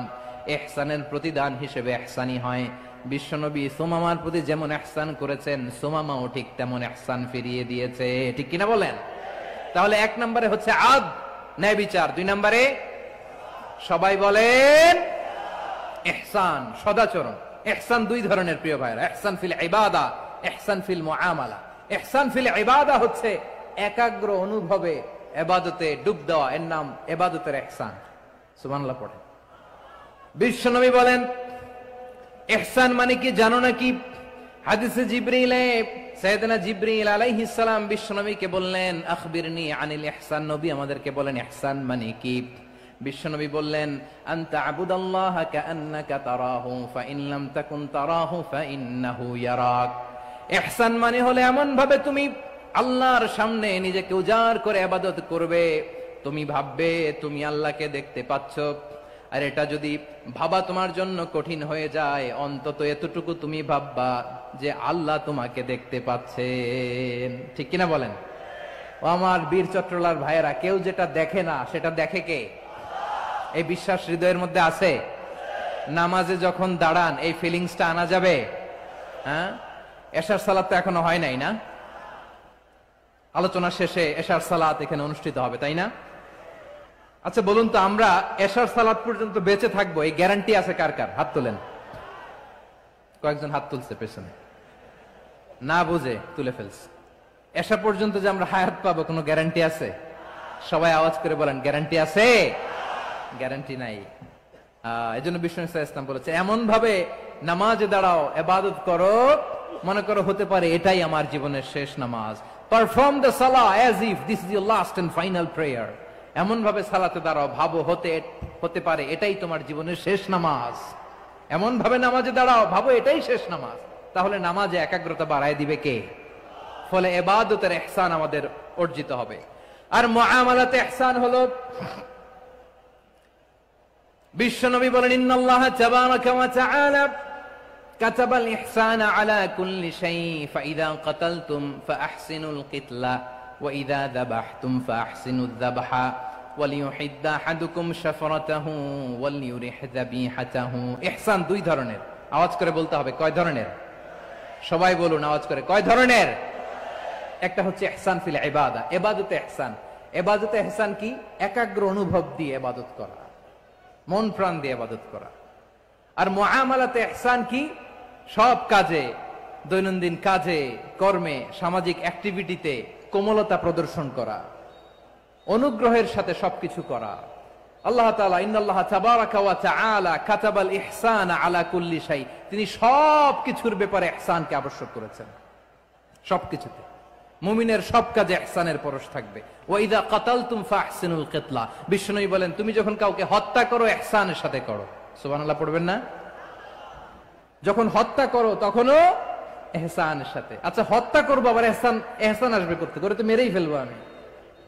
আল্লাহ, ও ভাই একজন খুন করেছে, খুনি, রাষ্ট্রীয় আইনে তার শাস্তি হয়েছে ডেথ পেনাল্টি, মৃত্যুদণ্ড। এখন মৃত্যুদণ্ড দেখে আপনি যেমনি মন চায় তেমনি মারবেন লোকটারে? ওর নাক কেটে ফেলতে পারবেন? ওর কান কাটতে পারবেন? ওর চোখ উপড়ে ফেলতে পারবেন আপনি? যেমন মন চায় তার অঙ্গহানি করা যাবে না। ইহসানের সাথে তাকে হত্যা করো। সুবহানাল্লাহ, this is Islam, this is the true essence of Islam. ওয়া ইযা যাবাহতুম ফাহসিনুয যাবহা, যখন জবাই করবে তখনও ইহসানের সাথে জবাই করো। করব জবাই, ওইখানেও নাকি ইহসান। আচ্ছা কুরবানির দিন আমরা পশুগুলোরে কি করি বলেন সবাই আওয়াজ করে? জবাই। জবাই মানে তো এটার মেরেই ফেলতেছি, একটু পরে তো টুকরো টুকরো করে গোশতগুলো খাবো, এটা তো খাবো, এটা তো মেরেই ফেলবে। বিষ্ণু বলে না, জবের মধ্যেও মুমিনের জবের ভেতরেও ইহসানের পরশ থাকা চাই। যখন জবাই করবে প্রাণীটাকে হাত পা টাইট করে বেঁধে নাও, ছুরিটাকে শার্পেন করে নাও, ধারালো করে নাও, যাতে অল্প সময়ে জবাইটা হয়ে যায়, প্রাণীটা যাতে কম কষ্ট পায়। সুবহানাল্লাহ পড়ে। দিস ইজ কল্ড ইহসান। ইহসান আল্লাহ তাআলা যেমনি আদলের আদেশ করেছেন, ন্যায় বিচার জাস্টিস এনশিওর করতে বলেছেন, সমাজে ইহসানের ব্যবহার, ইহসানের অনুশীলন তিনি করতে বলেছেন। এজন্য মুমিনের প্রতিটি কাজে, আমার চট্টগ্রামের ভাইয়েরা আমার দিকে তাকান, খেয়াল করে শুনুন, মুমিন জীবনের প্রতিটি কাজে ইহসানের পরশ থাকা চাই। আমরা যেন আমাদের পরিবারের প্রতি ইহসান করি, আমরা যেন আমাদের কর্মচারীদের প্রতি ইহসান করি, আমরা যেন আমাদের কলিগদের প্রতি ইহসান করি, আমরা যেন আমাদের ভাইদের প্রতি ইহসান করি। মুমিন জীবনের প্রতি কাজে ইহসানের পরশ থাকার দরকার আছে না নাই? কথা বুঝতে পেরেছেন? তাহলে আল্লাহ তাআলার তিনটা আদেশ ছিল, কয়টা গেল? ভুলে গেছে, ভুলে গেছে চট্টগ্রাম। তিনটা আদেশের মধ্যে কয়টা বললাম? প্রথমে কি ছিল? আদল। 2 নম্বরে, 3 নম্বরে রব্বুল আলামিন বললেন ওয়া ইতাইদিল কুরবা, নিকটাত্মীয়দেরকে দান করো।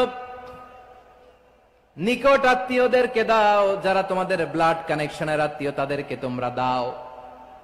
এখানে জেনারেলি বললেন দাও, কি দিব সেটা তিনি এখানে বলেন নাই, সেটা তিনি সূরাতুল ইসরার মধ্যে বলেছেন। আল্লাহ বলেন ওয়া আতিদাল কুরবা হাক্কা, নিকট আত্মীয়দেরকে তাদের অধিকার, তাদের প্রাপ্য তোমরা বুঝিয়ে দাও। দেখেন, একটা শান্তির সমাজ, একটা সমৃদ্ধ সমাজ, একটা মানবিক সমাজ গঠনের জন্য আল্লাহ তাআলা বেশি না, মাত্র 3টা অর্ডার, 3টা ভার্ডিক্ট তিনি জারি করেছেন। 1 নাম্বার সুশাসন, ন্যায় বিচার। 2 নাম্বার ইহসান। 3 নাম্বার নিকটাত্মীয়, যারা কাছের, তোমার ভেরি ক্লোজ রিলেশনশিপে আছে, তাদেরকে দাও। দাও, দিলে বাড়িয়ে দেয় কে?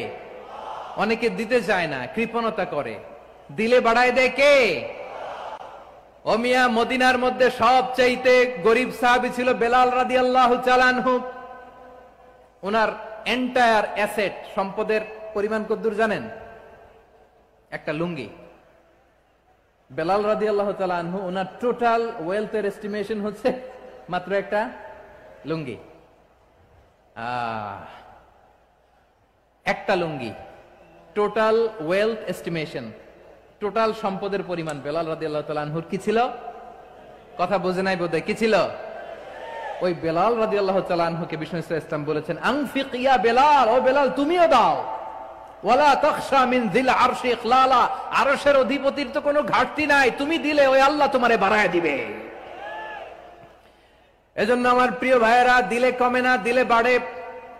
অনেকে ধরে রাখে, নতুন কিছু নিতে পারে না, হাত দিয়ে যেটা ধরে রেখেছেন এটা দিয়ে দেন, বড় একটা ধরার সুযোগ পাবেন। জোরে বলেন ঠিক কিনা? ধরেন 5 কেজি ওজনের একটা ধরে রাখছেন, এখন 10, এটা না ছাড়লে 10 কেজি ধরতে পারবেন আপনি?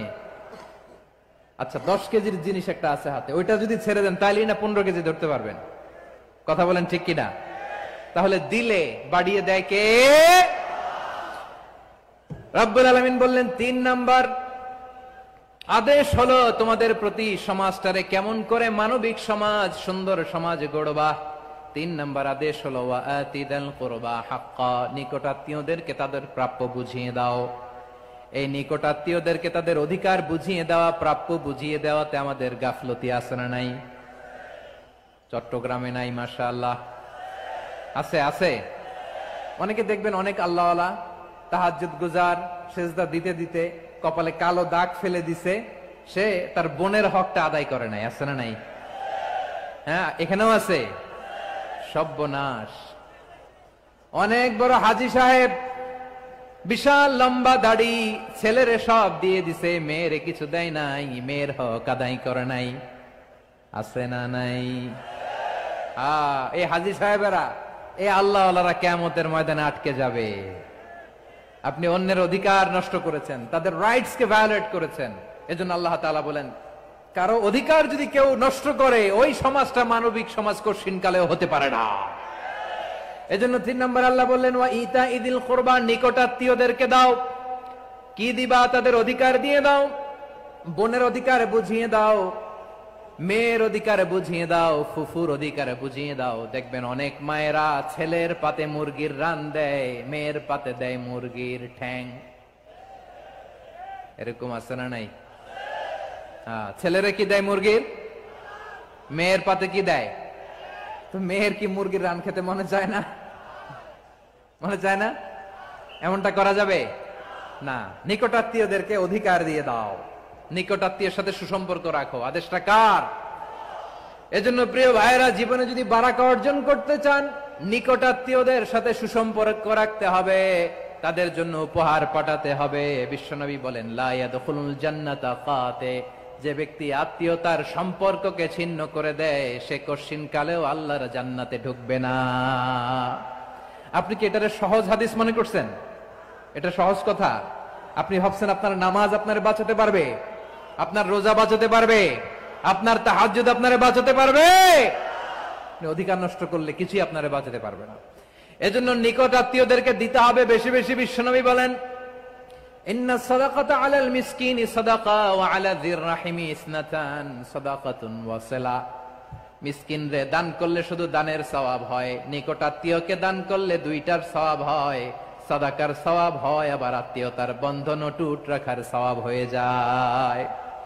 আবার বিশ্বনবী বললেন, মান সাররাহু আইয়ুবসাতা লাহু ফি রিজকিহি ওয়া ইউনসা লাহু ফি আসারিহি ফালইয়াসিল রাহিমা। যে ব্যক্তি তার রিজিকের প্রশস্ততা চায় আর হায়াতে বরকত চায়, সে যেন তার আত্মীয়ের সাথে সুসম্পর্ক রাখে। আমার প্রিয় চট্টলার ভাইয়েরা, আমাদের রিজিক বাড়ুক, এটা আমরা চাই কি চাই না? সবাই চান? হ্যাঁ, আমাদের রিজিকে প্রশস্ততা আসুক, চাই কি চাই না? আমাদের হায়াতে বরকত আসুক, আমরা চাই কি চাই না? এই দুইটা যদি চান, তাহলে নিকটাত্মীয়দের সাথে সুসম্পর্ক রাখবেন। পারবেন? তাহলে সমাজটারে মানবিক সমাজ বানায় দিবে কে? তিনটা আদেশ চলে গেল। কয়টা? আওয়াজ করে বলেন। 1 নম্বরে কি ছিল? 2 নম্বরে, 3 নম্বরে নিকটাত্মীয়দেরকে দান। আপনাদেরকে আরো শোনার আগ্রহ আছে? আপনাদের মনোযোগ আছে না গেছে? কষ্ট হচ্ছে না? মাশাআল্লাহ, মাশাআল্লাহ। তাকবীর পড়ুন, লিল্লাহি তাকবীর।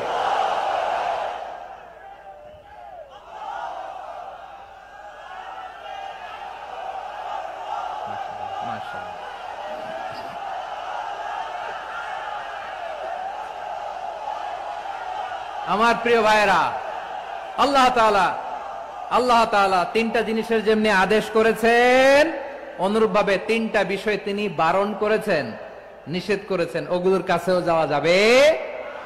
শুনবেন। রাব্বুল আলামিন বলেন, ওয়ায়ানহা আনিল ফাহশাই ওয়াল মুনকারি ওয়াল বাগি। আমি যেমনি 3টি বিষয়ে আদেশ করলাম, অনুরূপ ভাবে 3টি বিষয়ে বারণ করলাম, নিষেধ করলাম। আমার 1 নাম্বার নিষেধাজ্ঞা হলো অশ্লীলতার প্রতি। ফাহশা, ওয়ায়ানহা আনিল ফাহশা। আল্লাহ তাআলা অশ্লীলতাকে নিষেধ করেছেন। কোন জিনিসকে? সবাই বলুন, কোন জিনিসকে? যত ধরনের, যত টাইপের, যত ক্যাটাগরির অশ্লীলতা হতে পারে, সব অশ্লীলতাকে হারাম করেছেন কে? ফাহশা মানে কি? কথায়, কাজে, আচরণে, কমেন্ট, ফেসবুকের কমেন্টসে যত ধরনের নোংরামো আছে, যত ধরনের অশ্লীলতা আছে, এটাকে আরবিতে বলে ফাহশা। এটাকে কি বলে? রাব্বুল আলামিন বলেন, কুল ইন্নামা হাররামা রাব্বিয়াল ফাওয়াহিশা মা যাহারা মিনহা ওয়া মা বাতান। ও নবী, আপনি বলে দেন, আমার রব প্রকাশ্য, অপ্রকাশ্য, স্পষ্ট কিংবা অস্পষ্ট, দৃশ্যমান কিংবা অদৃশ্যমান সব অশ্লীলতাকে হারাম করেছেন। সব ধরনের অশ্লীলতা হারাম, সব ধরনের।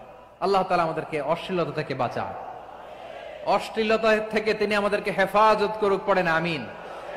এবার বলেন, আমাদের সমাজে অশ্লীলতা আছে না নাই? চট্টগ্রামে নাই? আমি কই নাই, ওনারা বলে আছে। দেখছেন, আমি সামহাও বাঁচায় দেওয়ার ট্রাই করতেছি, ওনারা বলে আছে। অশ্লীলতা নানা ভাবে, নানা নামে, নানা মোড়কে আমাদের সমাজে আছে না নাই? সংস্কৃতির নামে, ফ্যাশনের নামে, বিনোদনের নামে, উপন্যাসের নামে, কনসার্টের নামে অশ্লীলতা আছে না নাই? আপনি দেখেছেন কনসার্ট গুলোর অবস্থা? এই যে আতিফ আসলাম যে আসছে আমাদের দেশে, তারপর কে কে আসছে, আমাদের তরুণ তরুণীরা, আমাদের যুবক যুবতীরা, আমাদের জেনজিরা, কি অবস্থা ওইখানে? হ্যাঁ, কি অবস্থা? কে বাঁচাবে ওদের? কে রক্ষা করবে ওদের ইমানের, ওদের চরিত্রের হেফাজতের গ্যারান্টি কে দিবে? কনসার্টের নামে অশ্লীলতা আছে না নাই? ছেলে মেয়ে একে অপরকে জড়ায় ধরতেছে, একে অপরকে চুমো খাচ্ছে প্রকাশ্যে, দীপালোকে, গণমানুষের সামনে। আল্লাহ তাআলা এই অশ্লীলতা থেকে আমাদেরকে বেঁচে থাকতে বলেছেন, বেঁচে থাকতে বলেছেন। রূপালী জগতের নামে অশ্লীলতা আছে না নাই? এই টার্মটা আপনারা জানেন না? রূপালী জগৎ কি জগৎ? আসলে কি রূপালী জগৎ না অন্ধকার জগৎ? আমার বোনেরা, আপনাদেরকে যে কি বলে তারা বুঝায়, রূপালী জগৎ শুনেই আপনি ভরকে যাবেন না। রূপালী জগতে যে নারী যত বেশি উলঙ্গ সে নাকি তত বেশি সাহসী। জানেন, বলে এটা একটা সাহসী নারী, খুব সাহসী পদক্ষেপ তার। যত বেশি শরীর থেকে কাপড় নামাতে পারবে, যত বেশি বস্ত্রহীন হয়ে নিজেকে প্রেজেন্ট করতে পারবে, সে নাকি তত বেশি সাহসী। আমার চট্টলার ভাইয়েরা, শয়তানের প্রথম এজেন্ডা ছিল বনি আদমকে বস্ত্রহীন করা। সে আদম এবং হাওয়া আলাইহিস সালামকে নিষিদ্ধ গাছের ফল খাইয়ে তাদেরকে বস্ত্রহীন করেছে। এই জামিনেও সে আমাদেরকে বস্ত্রহীন করতে চাইবে। এই রূপালী জগতের নামে তারা এটা করে। আমার প্রিয় বোনেরা, আপনি জানেন না আপনার দাম কত। ওরা আপনাদেরকে বিজ্ঞাপনের সস্তা পণ্য বানাতে চায়। ওরা আপনাদেরকে ওদের ভোগের লিপসার টুলস বানাতে চায়। ওরা আপনাদেরকে দিয়ে ওদের খায়েশ পূরণ করতে চায়। এটা আপনাদের জন্য মোটেও ডিগনিটি নয়, এটা আপনাদের জন্য সম্মান নয়। আপনার সম্মান শালীনতায়, আপনার সম্মান হেজাবে, আপনার সম্মান ভদ্রতায়, আপনার সম্মান আপনার ডিসেন্ট পোশাকে। পোশাক বলে দেয় এই নারীটা ভদ্র না অভদ্র। পোশাক বলে দেয় এই মেয়েটা কোন ঘরের মেয়ে। আওয়াজ করে বলেন ঠিক কিনা? আপনি জানেন না, আপনার এই সস্তা পণ্য বানায়, ভোগের পণ্য, বিলবোর্ডে আপনাকে উলঙ্গ করে উপস্থাপন করে। এই অশ্লীলতার সাথে ইসলামের কোন সম্পর্ক। এজন্য আল্লাহ বলেন, আমি অশ্লীলতাকে হারাম করেছি। অশ্লীলতাকে হারাম করার প্রথম কারণ হলো এর মাধ্যমে মানবতাকে অপমানিত করা হয়। কারণ মানুষের সম্মান মানুষের পোশাকে। মানুষ যখন পোশাকহীন হয়ে যায়, বস্ত্রহীন হয়ে যায়, তার সম্মান কমে যায়। ঠিক কিনা? অশ্লীলতাকে হারাম করার প্রথম কারণ হচ্ছে মানুষ মানুষকে অপমান করে। একটা নারী, সে তো সম্মানিত। নারী যে কত সম্মানিত, নারীর এটা বুঝেই নাই। বিশ্বনবী বলেন, আর দুনিয়া কুল্লুহা মাতা ওয়া খায়রু মাতা'আদ দুনিয়া আল মারআতুস সালিহা। আমার বোনেরা, 5টা প্যান্ডেলে আপনারা এলইডিতে আমার আলোচনা শুনছেন, আমি জানি। আপনাদের এই গর্ভ যে কত দামি আপনি জানেন না। আপনার পেট থেকেই আসবে আগামী দিনের সালাহুদ্দিন আল আইয়ুবী। আপনার পেট থেকেই আসবে অনাগত দিনের ইমাম মাহদী আল মুনতাযর। আপনার পেট থেকেই আসবে অনাগত দিনের ফয়সাল, ওয়াসিম, মুগ্ধ, আবু সাইদের মতো বীর যোদ্ধা।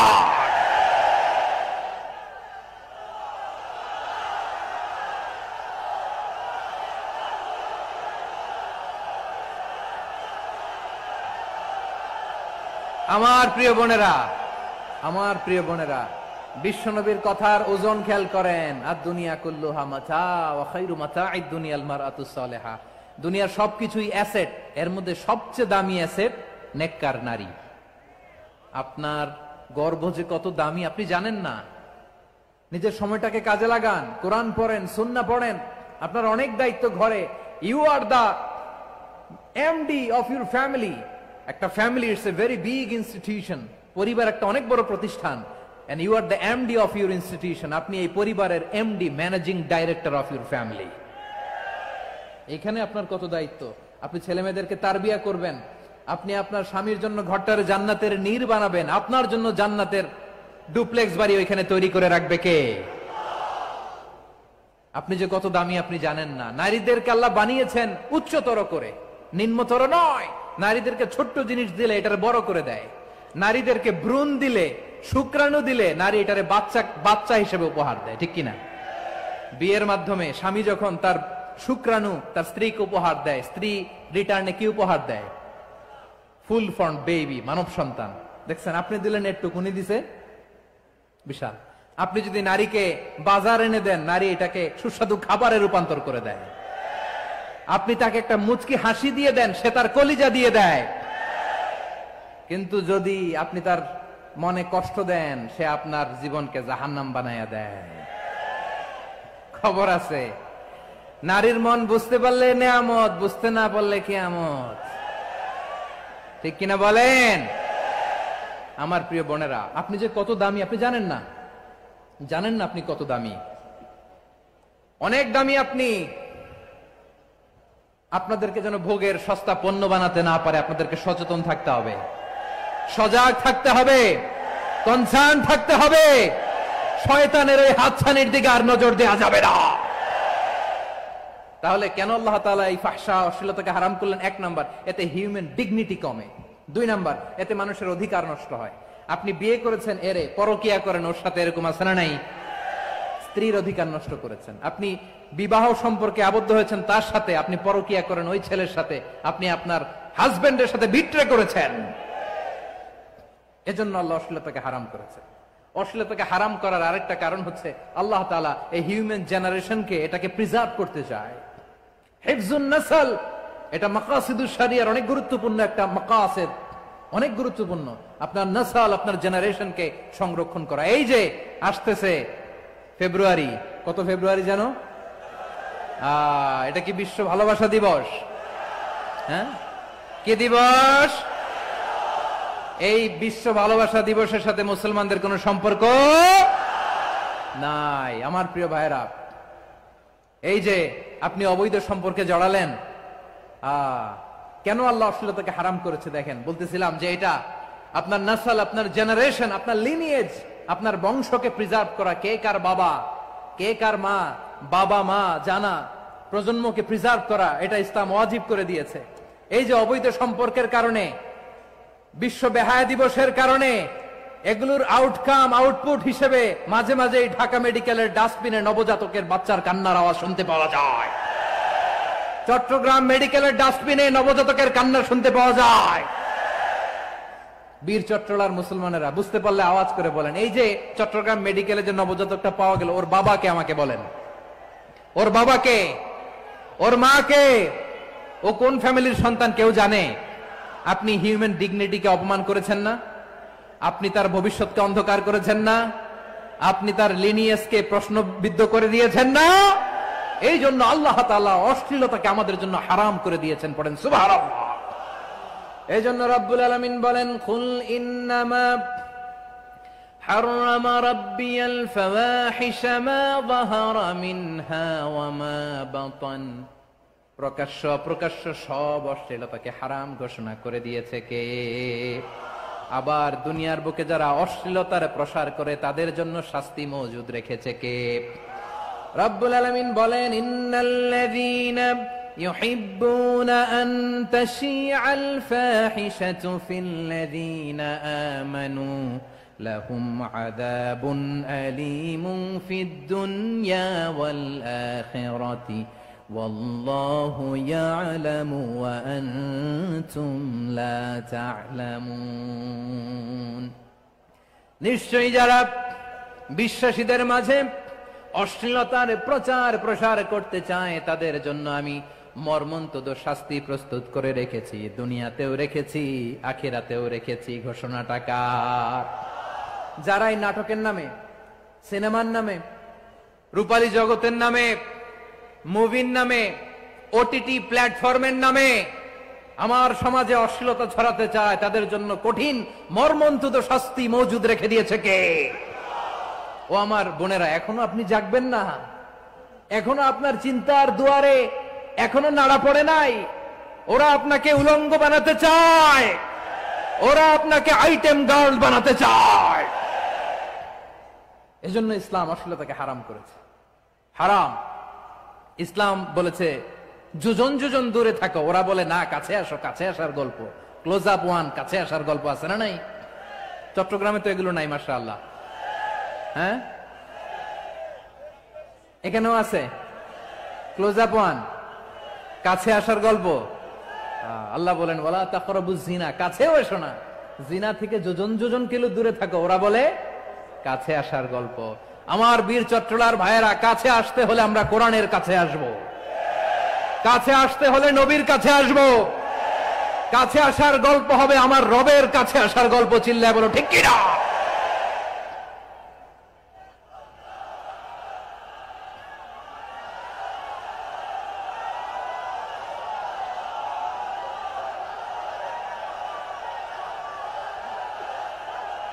বসুন বসুন আমার ভাইয়েরা। তাহলে অশ্লীলতার সাথে আমাদের কোনো সম্পর্ক? সবাই বলতে পারেননি, আওয়াজ করে বলুন, অশ্লীলতার সাথে আমাদের কোনো সম্পর্ক? আমরা এই সমস্ত ক্লোজ আপ ওয়ান, কাছে আসার গল্পের প্রোগ্রামে যাব? আমরা কোন ধরনের অশ্লীল কন্টেন্ট সোশ্যাল মিডিয়ায়, টিভিতে দেখব?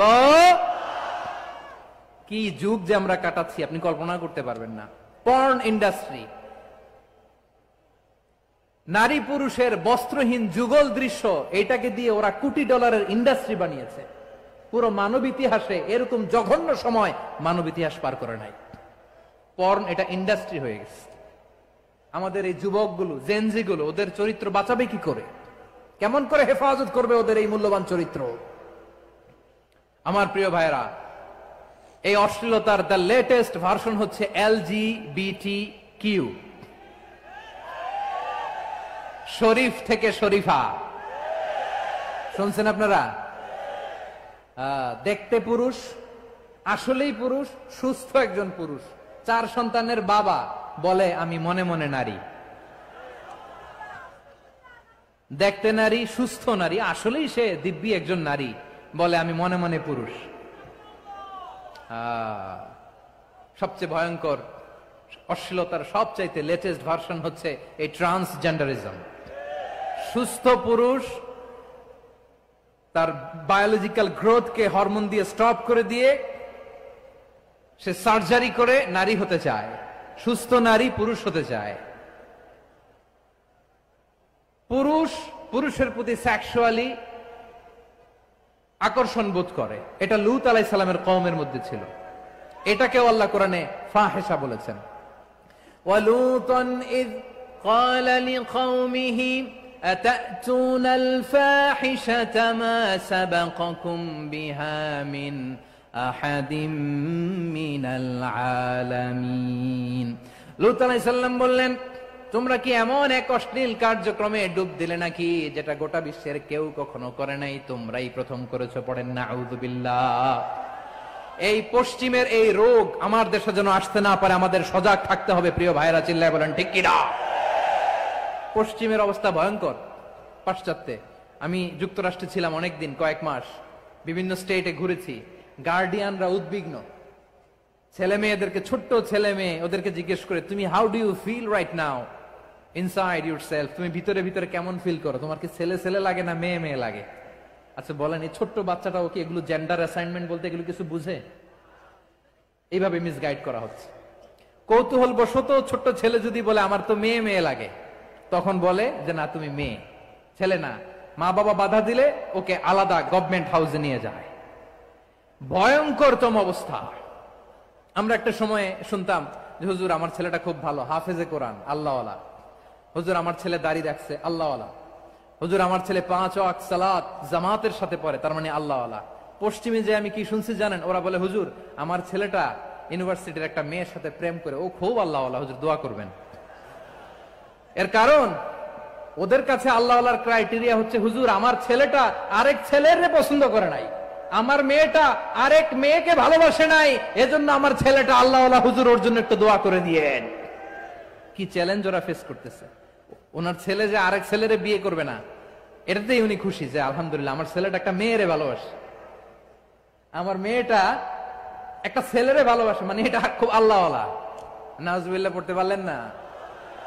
এজন্য অশ্লীলতার সাথে আমাদের কোনো সম্পর্ক রাব্বুল আলামিন বলেন ওয়ায়ানহা আনিল ফাহশাই ওয়াল মুনকারি ওয়াল বাগি, তিনটা জিনিসকে আমি নিষিদ্ধ করলাম। এক নাম্বার হলো ফাহশা, অশ্লীলতা। দুই নম্বরে হলো মুনকার, সমস্ত মন্দ কাজ। আপনাদের মনোযোগ আছে না? শেষ করে দিব? আর 2-1 মিনিট শুনবেন? আচ্ছা বলি তাহলে, আর 2-1 মিনিট। তাহলে নিষেধাজ্ঞা জারি করেছেন তিনটা জিনিসের উপর। এক নাম্বার কি? ফাহশা, অশ্লীলতা। দুই নাম্বার মুনকার। মুনকার মানে হচ্ছে যত মন্দ কাজ, খারাপ কাজ, বাজে কাজ, এটার বলে মুনকার। এটার কি বলে? আপনারা পড়ছেন না, তা'মুরুনা বিল মা'রুফি ওয়া তানহাউনা আনিল মুনকার। ভালো কাজের আদেশ, সৎ কাজের আদেশ, অসৎ কাজের নিষেধ। মুনকার, মুনকার হচ্ছে মানুষের স্বাভাবিক বিবেকবোধ যেটাকে খারাপ বলে, ওইটাই মুনকার। পৃথিবীর সব আসমানি গ্রন্থ যেটাকে খারাপ বলেছে, মানুষের স্বাভাবিক বিবেকবোধ যেটাকে খারাপ বলেছে, এগুলো সব মুনকার। যেমন ইফটিজিং, এটা কি ভালো না খারাপ? মজুদদারি, খাদ্যে ভেজাল দেওয়া, ওজনে কম দেওয়া, মাছে ফরমালিন মিশানো, চাঁদাবাজি, টেন্ডারবাজি, দখলবাজি, এগুলো আমাদের স্বাভাবিক বিবেকেই বলে এগুলো খারাপ, এগুলো হচ্ছে মুনকার। আল্লাহ তাআলা এই মুনকার থেকে আমাদেরকে বেঁচে থাকতে বলেন, আর শয়তান এই মুনকারের প্রতি আমাদেরকে উদ্বুদ্ধ করে। আল্লাহ তাআলা বললেন, ইয়া আইয়ুহাল্লাযীনা আমানু লা তাত্তাবিউ খুতুওয়াতিশ শাইতান ফাইন ওয়া মান ইয়াত্তাবি' খুতুওয়াতিশ শাইতানি ফাইন্নাহু ইয়া'মুরু বিল ফাহশাই ওয়াল মুনকার। আল্লাহ বললেন, আমার গোলামেরা শোনো শোনো, ও আমার বিশ্বাসী বান্দারা খবরদার, তোমরা কশিনকালেও শয়তানের পদাঙ্ক অনুসরণ করবে না, কারণ শয়তান তোমাদেরকে অশ্লীলতা এবং মন্দ কাজের দিকে উদ্বুদ্ধ করে। আমাদের কাজ হচ্ছে শয়তান আমাদেরকে যেদিকে নিতে চায় আমরা তার উল্টা দিকে যাব, ঠিক কিনা বলে? শয়তান এই মন্দ কাজকে আমাদের কাছে বিউটিফাই করে, চাকচিক্যময় করে আমাদের সামনে উপস্থাপন করে। এজন্য আল্লাহ বলেন মুনকারকে থামাতে হবে, মুনকার প্রতিরোধ করতে হবে। মুনকার প্রতিরোধের দায়িত্ব শুধু আমাদের নাকি? শুধু আপনার খতিব সাহেবের, ইমাম সাহেবের, নাকি মুসলিম উম্মার সবার? আওয়াজ করে বলুন, মুনকার, অসৎ কাজ প্রতিরোধের দায়িত্ব কার?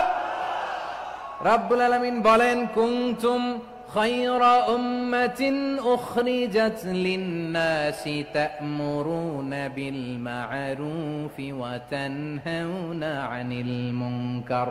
তোমাদেরকে শ্রেষ্ঠ জাতি করে জমিনের মধ্যে আবির্ভূত করা হয়েছে, যাতে করে তোমরা জমিনের ভেতরে সৎ কাজের আদেশ করতে পারো আর অসৎ কাজের নিষেধ করতে পারো। উম্মাহ, কুনতুম খায়রা, তাহলে গোটা উম্মার দায়িত্ব, এটা বুঝতে পারছেন তো? আচ্ছা, আরো নিচে আসেন। এরপরে আল্লাহ বললেন, শুধু উম্মাহ না, এই জমিনের রাজত্ব আমি যাদের হাতে দেই, এই জমিনের মালিক আমি যাদেরকে বানিয়ে দেই, যাদেরকে আমি সরকারের দায়িত্ব দেই, তাদেরকেও মুনকার প্রতিরোধের দায়িত্ব দিয়েছে কে? আল্লাহ বলেন, যারা ক্ষমতার মসনদে বসেছে তাদেরকে 4 দফা কর্মসূচি আমি আল্লাহ দিলাম। আওয়াজ করে বলেন, কয় দফা? আল্লাহ বলেন, আল্লাযীনা ইম্মাক্কান্নাহুম ফিল আরদি আকামুস সালাতা ওয়া আতাউয যাকাতা ওয়া আমারু বিল মা'রুফি ওয়া নাহাউ আনিল মুনকার ওয়ালিল্লাহি আকিবাতুল উমুর। যারা এই জমিনের উত্তরাধিকার হয়েছে তারা 4 দফা কর্মসূচি নিয়ে সামনে আগাবা। সালাত কায়েম করবা, যাকাত আদায় করবা, সৎ কাজের আদেশ দিবা, অসৎ কাজ থেকে মুনকার প্রতিরোধ করবা। আদেশটা কার? আমার প্রিয় চট্টলার ভাইরা, পুরো উম্মার দায়িত্ব মুনকার প্রতিরোধ করা, সরকার প্রধানের দায়িত্ব মুনকার প্রতিরোধ করা। এরপর আল্লাহ বলেন, প্রতিটা ফ্যামিলির যিনি প্রধান, সিইও, বাবা, প্রত্যেক বাবারও দায়িত্ব এই মুনকার প্রতিরোধ করা। আওয়াজ করে বলেন ঠিক কিনা? যেমনটি সাইয়েদনা লুকমান আলাইহিস সালাম ওনার কলিজার টুকরা সন্তানকে আদেশ করেছেন, ইয়া বুনাইয়া আকিমিস সালাতা ওয়া'মুর বিল মা'রুফি ওয়ানহা আনিল মুনকার। পড়েন সুবহানাল্লাহ। বাবা ছেলেকে সবক দিচ্ছে। কে সবক দিচ্ছে? কাকে? লুকমান আলাইহিস সালাম ছেলেকে বলতেছে, ওরে আমার কলিজার টুকরা সন্তান, ওরে আমার বাছা, নামাজ কায়েম করবা, সৎ কাজের আদেশ দিবা, আর মুনকার প্রতিরোধ করবা, অসৎ কাজ সমাজ থেকে খারাপ কাজকে ঝেঁটে বিদায় করে দিবা। তাহলে দেখেন আমি স্টেপ বাই স্টেপ নামলাম। পুরা উম্মার দায়িত্ব, জমিনের উত্তরাধিকারী আল্লাহ যাদেরকে বানিয়েছেন সরকার, তাদের দায়িত্ব, প্রতিটি ফ্যামিলির প্রধানের দায়িত্ব। এরপরে বিশ্বনবী বলেন সচেতন প্রতিটি মুসলিমের দায়িত্ব সমাজ থেকে মুনকারকে উৎখাত করা। বিশ্বনবী বলেছেন মান রাআ মিনকুম মুনকারান ফালিয়ুগাইয়িরহু বিয়াদিহি ফাইন লাম ইস্তাতি ফাবিলিসানিহি ওয়া ইন লাম ইস্তাতি ফাবিকলবিহি ওয়া যালিকা আযআফুল ঈমান। সমাজে যে মুনকার দেখবে, খারাপ কাজ দেখবে, সে যেন হাত দিয়ে সেটাকে থামায়। কি দিয়ে? আপনাদের তো হাত নাই না? হাত আছে, হাত আছে। ওরা যেই হাত দিয়ে অন্যায় করে ওটা প্রতিরোধের জন্য আমাদেরও হাত আছে না নাই? থামাতে হবে, থামাতে হবে।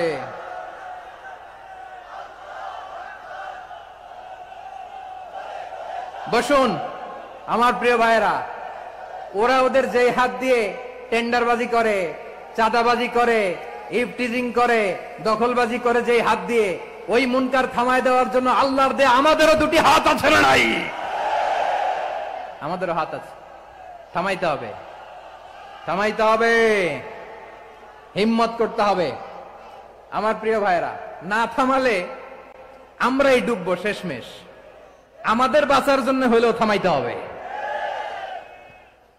রব্বুল আলামিন বলেন ওয়াত্তাকু ফিতনাতাল লা তুসিবান্নাল্লাযীনা যালামু মিনকুম খাসসা। ও আমার গোলামেরা, ওই আযাবকে ভয় করো যে আযাব যখন আমি জমিনের বুকে পাঠাই শুধু জালেমদেরকেই মারি না, আলেমদেরকেও মারি। আযাব যখন আসে তখন শুধু জালিমই মরে না, আলেমও মরে। জানেন মুসা আলাইহিস সালামের পায়ে একবার একটা লাল পোকা কামড় দিয়েছে, লাল পিঁপড়া। লাল পিঁপড়া কামড় দিলে খুব আরাম লাগে না? কি লাগে? হ্যাঁ, জলে না? লাল একটা পিঁপড়া কামড় দিছে, তো উনি রেগে মেগে পাশি দেখে লাল পিঁপড়ার বাসা, পা দিয়ে ডলে মুছে সবগুলো পিঁপড়া মেরে ফেলছে। এই ঘটনাটা আল্লাহ ঘটিয়েছেন এজন্য মুসা আলাইহিস সালাম ছিলেন কালিমুল্লাহ, সরাসরি আল্লাহর সাথে কথা বলতেন। তিনি আল্লাহকে জিজ্ঞেস করেছিলেন, আল্লাহ তুমি যখন কোন জনপদে আযাব পাঠাও, শাস্তি দাও, ওখানকার শুধু জালেমরাই তো মরে না, ভালো মানুষগুলাও মরে, তো আযাব দিবা মুশরিকদের উপর দিবা, অবাধ্যদের উপর দিবা, ভালো মানুষগুলারে মারো কেন? আল্লাহ বললেন, মুসা তোমার যে কামড় দিছিল পায়ের মধ্যে পিঁপড়া, কয়টা পিঁপড়া? জোরে বলেন। একটা পিঁপড়া, সবগুলারে মারলা কেন? রেগে মেগে পুরো পিঁপড়ার বাসা ভেঙে মেসাকার করলা কেন? এই মুসা, আমি যখন অ্যাকশনে যাই, আমি যখন শাস্তি দেই, তখন এত বাস বিচার করা হয় না, বাস বিচার করা যায় না। যখন অ্যাকশনে যাওয়া হয় ওইটা ডাইরেক্ট অ্যাকশন হয়ে যায়। চিল্লায় বলো ঠিক কি না? এজন্য আমাদের বাঁচার জন্য হলে ওই পাপ থামাতে হবে, এই শয়তানের অট্টহাসি থামাতে হবে, অন্যায় অপরাধ সমাজ থেকে আমাদের থামাতে হবে। কারণ আযাব আসলে ওরাও মরবে, আমরাও মরব। একটা জাহাজ 2 তলা, আপনি আছেন 2য় তলায়, শুনতেছেন? শুনতেছেন? জাহাজ কয় তলা? আপনি কোন তলায়? 2য় তলায়। নিচের তলার কিছু লোক জাহাজের তলা ছিদ্র করতে আরম্ভ করছে। কি ছিদ্র করতেছে? আচ্ছা, জাহাজের তলা ছিদ্র করলে তলা দিয়ে কি ঢুকে? এখন আপনি যদি বলেন আমার কি, আমি তো 2 তলায়, আমার কি, আমি তো সেফ, আমি ইন দ্য সেফ জোন, আমি তো ভালো আছি, আমি তো ভালো আছি, ওরা ছিদ্র করে ওরা মরবে। আসলে কি শুধু ওরা মরবে? নাকি তলা ফুটো হলে ভিতরে পানি ঢুকলে আপনারও শরীর সমাধি হবে? তলা দিয়ে যখন পানি ঢুকবে, জাহাজ ডুবলে আপনিও মরবেন। এজন্য নিজে মরার আগে ওই পাগলগুলোর নিচতলায় যে থামাতে হবে। চিল্লায় বলেন ঠিক কি না?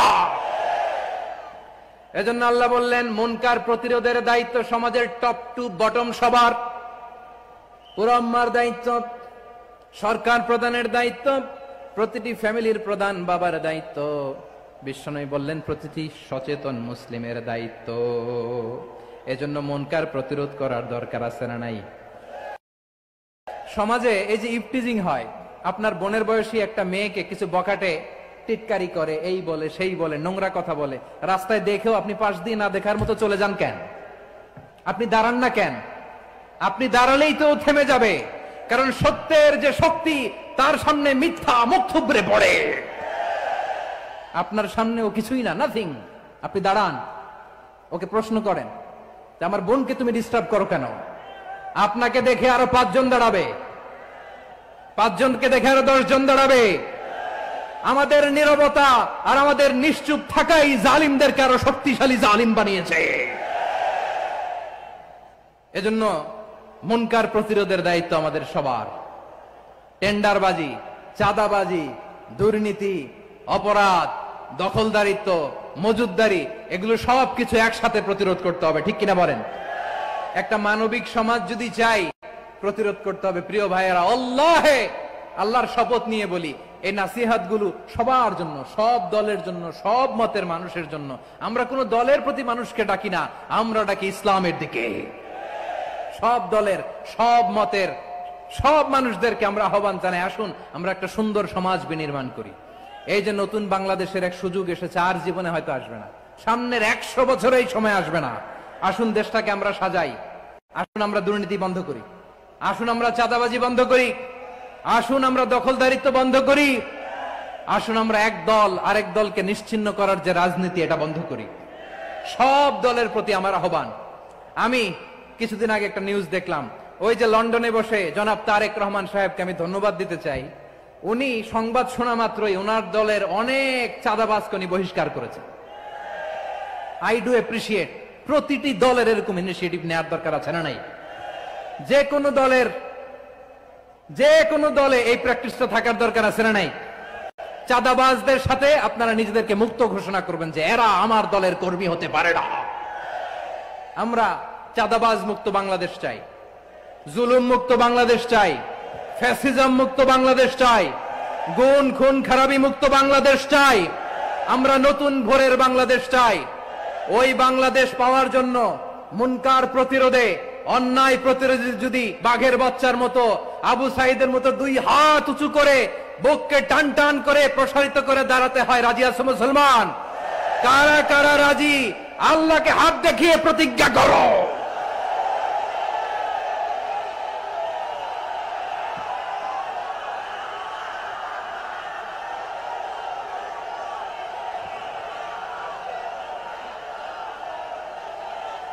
আমার প্রিয় ভাইয়েরা, বসুন বসুন আমার ভাইয়েরা। রাব্বুল আলামিন বলেন, ওয়ায়ানহা আনিল ফাহশাই ওয়াল মুনকারি ওয়াল বাগি ইয়াইযুকুম লাআল্লাকুম তাযাক্কারুন। বসুন। আল্লাহ বললেন, আমি অশ্লীলতাকে নিষেধ করি, আমি সব ধরনের মন্দ কাজকে নিষিদ্ধ করি, সব শেষে আমি সীমা লঙ্ঘনকে তোমাদের জন্য নিষিদ্ধ করি। আলোচনা মনে আছে তো, না ভুলে গেছেন? নিষিদ্ধ করেছেন কয়টা জিনিস? 1 নম্বরে অশ্লীলতা, 2 নম্বরে মুনকার তথা সব মন্দ কাজ, 3 নম্বরে আল বাগি, সীমা লঙ্ঘন, ক্রসিং দ্য লিমিট। সীমা লঙ্ঘন করা ভালো না। We all should know our limits. চিল্লায় বলেন ঠিক কিনা? একই আয়াতে আল্লাহ বললেন, কুল ইন্নামা হাররামা রাব্বিয়াল ফাওয়াহিশা মা যাহারা মিনহা ওয়া মা বাতানা ওয়াল ইসমা ওয়াল বাগিয়া বিগাইরিল হক। অন্যায় ভাবে যে অবাধ্য হয়, যে সীমা লঙ্ঘন করে, তাদেরকেও আমি এটা হারাম করে দিলাম। সীমা লঙ্ঘন করা হারাম, সীমা লঙ্ঘন করা হারাম। আল্লাহ বারবার আমাদেরকে ওয়ার্নিং দেয়। যখন আমরা থামি না তখন আল্লাহ ধরে, যখন ধরে তখন ছাড়ে না। ধরে না, ধরলে আল্লাহ। ফেরাউনকে কিন্তু হুট করে ধরে নাই, আপনারা জানেন 9 বার ওয়ার্নিং দিয়েছে। ফেরাউনকে আল্লাহ তাআলা ওয়ার্নিং দিয়েছিল কয়বার? বীর চট্টলার বীর সেনানীরা আওয়াজ করে বলেন, ফেরাউনকে ধরার আগে ওয়ার্নিং দেয়া হয়েছিল কয়টা? রব্বুল আলামিন বলেন, ওয়ালাকাদ আতাইনা মূসা 9 আয়াতিন বাইয়িনাত। 9টা মুআজিজা দেখিয়েছি। 1 2 3 বারবার এইভাবে রিমাইন্ডার, ওইভাবে রিমাইন্ডার, এইভাবে নসিহাত, ওইভাবে দাওয়া। ফাকুলা লাহু কাওলান লাইয়িনা, নরম করে বলো, সফট করে বলো, যত ওয়ে হতে পারে দাওয়া মেথডোলজি। মূসা আলাইহিস সালামের সব অ্যাপ্লাই শেষ। 10ম বারে যে আল্লাহ ধরছে, 10ম বারে যে ধরেছে। এজন্য আল্লাহ বলেন, আমি সীমা লঙ্ঘনকে পছন্দ করি না। কোরআনের অন্য আয়াতে বাগীকে বলা হয়েছে আল ইতিদা, সীমা লঙ্ঘন যারা করে তাদেরকে আল্লাহ বলেছেন মুতাদিন। وقاتلوا في سبيل الله الذين يقاتلونكم ولا تعتدوا إن الله لا يحب المعتدين। আমি সীমা লঙ্ঘনকারীদেরকে কোশ্চিনকালেও পছন্দ করি না। আমরা যেন সীমা লঙ্ঘন না করি, রাজি আছেন তো? যে কোনো ক্ষেত্রে ইবাদতে যেন সীমা লঙ্ঘন না করি। অনেকে আমরা ইবাদতে সীমা লঙ্ঘন করে ফেলি। বিশ্বনবী সাল্লাল্লাহু আলাইহি ওয়াসাল্লাম যেটা শিখিয়েছেন এর বাইরে যে অতিরিক্ত বুজুর্গ হতে চায় এরকম আছে না নাই? করা যাবে না, কোনো ক্ষেত্রেই সীমা লঙ্ঘন করা যাবে, এমনকি যুদ্ধ ক্ষেত্রেও না। বিশ্বনবী সাল্লাল্লাহু আলাইহি ওয়াসাল্লাম বলেন খবরদার যুদ্ধ ক্ষেত্রেও সীমা লঙ্ঘন করো না। কি সুন্দর ইসলাম আমরা পেয়েছি। বিশ্বনবী বলেন খবরদার যুদ্ধের ময়দানে কোনো নারীর গায়ে হাত তোলো না, কোনো শিশুর গায়ে হাত তোলো না, কোনো গবাদি পশু হত্যা করো না, কোনো শস্য ক্ষেত্র ধ্বংস করো না, ইবাদতরত অন্য ধর্মের কোন সন্ন্যাসীর গায়ে হাত তুলো না। বলেন সুবহানাল্লাহ। তাহলে আমরা সীমা লঙ্ঘন করতে পারবো? প্রিয় ভাইরা, একটা সুখী সমৃদ্ধ শান্তির সমাজ, মানবিক সমাজ যদি আমরা গঠন করতে চাই, আমাদের আল্লাহর দেয়া কয়টা আদেশ মানতে হবে বলেন দেখি? সবাই বলেন কয়টা? আর বেঁচে থাকতে হবে কয়টা জিনিস থেকে? আওয়াজ করে বলেন কয়টা? আচ্ছা, আদেশ নাম্বার 1 কি ছিল বলেন? আল্লাহর আদেশ কি? 1 নাম্বার আদাল, ন্যায় পরায়ণতা। আমরা সুবিচার, সুশাসন, ন্যায় বিচার চাই কি চাই না? 2 নম্বরে কি ছিল? মাশাআল্লাহ, আওয়াজ করে বলেন 2 নম্বরে কি ছিল? ইহসান। আমরা যেন সবার প্রতি দয়া পরবশ হই, ইহসান করি। 3 নম্বরে কি ছিল? নিকটাত্মীয়দের দান করা, তাদের অধিকার প্রাপ্য বুঝিয়ে দেওয়া। পাশাপাশি 3টা জিনিস থেকে আল্লাহ বারণ করেছেন, নিষেধ করেছেন। তার প্রথমটা ফাহশা, অশ্লীলতা। অশ্লীলতার সাথে আমাদের কোনো সম্পর্ক। আজকের এই ঐতিহাসিক চট্টগ্রামের প্যারেড ময়দান থেকে আমরা যত ধরনের মা যাহারা মিনহা মা বাতান, প্রকাশ্য অপ্রকাশ্য, দৃশ্যমান অদৃশ্যমান, সব অশ্লীলতা থেকে নিজেদেরকে মুক্ত ঘোষণা করলাম। অশ্লীলতাকে আমরা না বলে দিলাম। আওয়াজ করে সবাই বলুন নো। অশ্লীলতার সাথে আমাদের কোনো সম্পর্ক। 2 নম্বর নিষেধাজ্ঞা কি ছিল? আল মুনকার, সমাজের যত মন্দ কাজ এগুলোকে আমরা প্রতিরোধ করব। রাজি আছেন তো সবাই? 3 নম্বরে আল বাগি, সীমালঙ্ঘন। কোন মুসলিম সীমালঙ্ঘন করে না, এমনকি যুদ্ধ ক্ষেত্রেও না। আওয়াজ করে বলেন ঠিক কি না? রব্বুল আলামিন শেষে বললেন ইয়াইদুকুম লাআল্লাকুম তাযাক্কারুন। আল্লাহ তোমাদেরকে উপদেশ দেন যাতে তোমরা শিক্ষা গ্রহণ করো। আমরা উপদেশ দিব, আমরা জোর করে কাউরে কিছু মানাতে চাই না। লা ইকরাহা ফিদ্দিন ওয়া যাক্কির ফাইন্না যিকরা তানফাউল মুমিনিন। উপদেশ দিলে এটা মুমিনদের কাজে দেয়। লাস্তা আলাইহিম বিমুসাইতির ইন্নামা আনতা মুযাক্কির। নবী হে, আপনি রিমাইন্ডার দাতা, আপনি উপদেশ দিবেন। আমরাও বিশ্বনবীর এই হাদিসগুলো থেকে, কোরআনের আয়াত থেকে রিমাইন্ডার, এই কথামালা, বাণী বাহক হিসেবে এই বাণীগুলো আপনাদের সাথে কাছে পৌঁছে দিলাম। আমরা আল্লাহ তাআলার কাছে প্রার্থনা করি, আল্লাহ আমরা যেন আদল দিয়ে আমাদের সমাজকে গঠন করতে পারি। আল্লাহ আমরা যেন ইহসান করতে পারি, আমরা যেন নিকটাত্মীয়দের দান করতে পারি। আল্লাহ যত ধরনের অশ্লীলতা, অনাচার, মন্দ কাজ, সীমালঙ্ঘন, অবাধ্যতা থেকে যেন আমরা বেঁচে থাকতে পারি। আল্লাহ তাআলা আমাদের সবাইকে কথাগুলো বোঝার ও আমল করার তৌফিক দান করুক। হাযা মা ইনদি ওয়াল ইলমু ইনদাল্লাহ আলাইহি তাওয়াক্কালতু ওয়া ইলাইহি উনীব। প্রিয় ভাইরা, আমি আপনাদের সবার জন্য দোয়া করি, আপনারাও আমার জন্য দোয়া রাখবেন। আমাদের পাশেই আছেন আমাদের সকলের শ্রদ্ধাভাজন, আমাদের মুরব্বী আওলাদে রাসূল আনোয়ার হোসেন তাহের জাবির আল মাদানী হাফিজাহুল্লাহু ওয়া রাআ। সবাই বসুন। উঠবেন না, কেউ উঠবেন না। উঠলেন কেন? উঠলেন কেন? প্যারেড ময়দানের প্রোগ্রাম তো এরকম হইতে পারবে না। বসুন, এটা আল্লামা সাঈদীর স্মৃতি বিজড়িত মাহফিল। বসুন, বসুন, এই মাহফিলের আদব আছে। বসুন, বসুন। সুশৃঙ্খল ভাবে আমরা আখির মোনাজাতে অংশগ্রহণ করব। আওলাদে রাসূল আমাদের পাশে আছেন। হুজুর আমাদের সবাইকে নিয়ে প্রাণ ভরে দোয়া করবেন। আপনাদের সবার কাছে আমি দোয়া চাই, আপনাদের সবার জন্য দোয়া করি। আল্লাহ তাআলা আপনাদের সবাইকে ভালো রাখুন, সুস্থ রাখুন, নিরাপদে রাখুন। সুবহানাকাল্লাহুম্মা ওয়া বিহামদিকা আশহাদু আল্লা ইলাহা ইল্লা আনতা আস্তাগফিরুকা ওয়া আতুবু ইলাইক। আবারো হয়তো দেখা হয়ে যাবে অন্য কোনো তাফসীরুল কোরআনের ময়দানে। আসসালামু আলাইকুম ওয়া রাহমাতুল্লাহি তাআলা ওয়া বারাকাতুহু।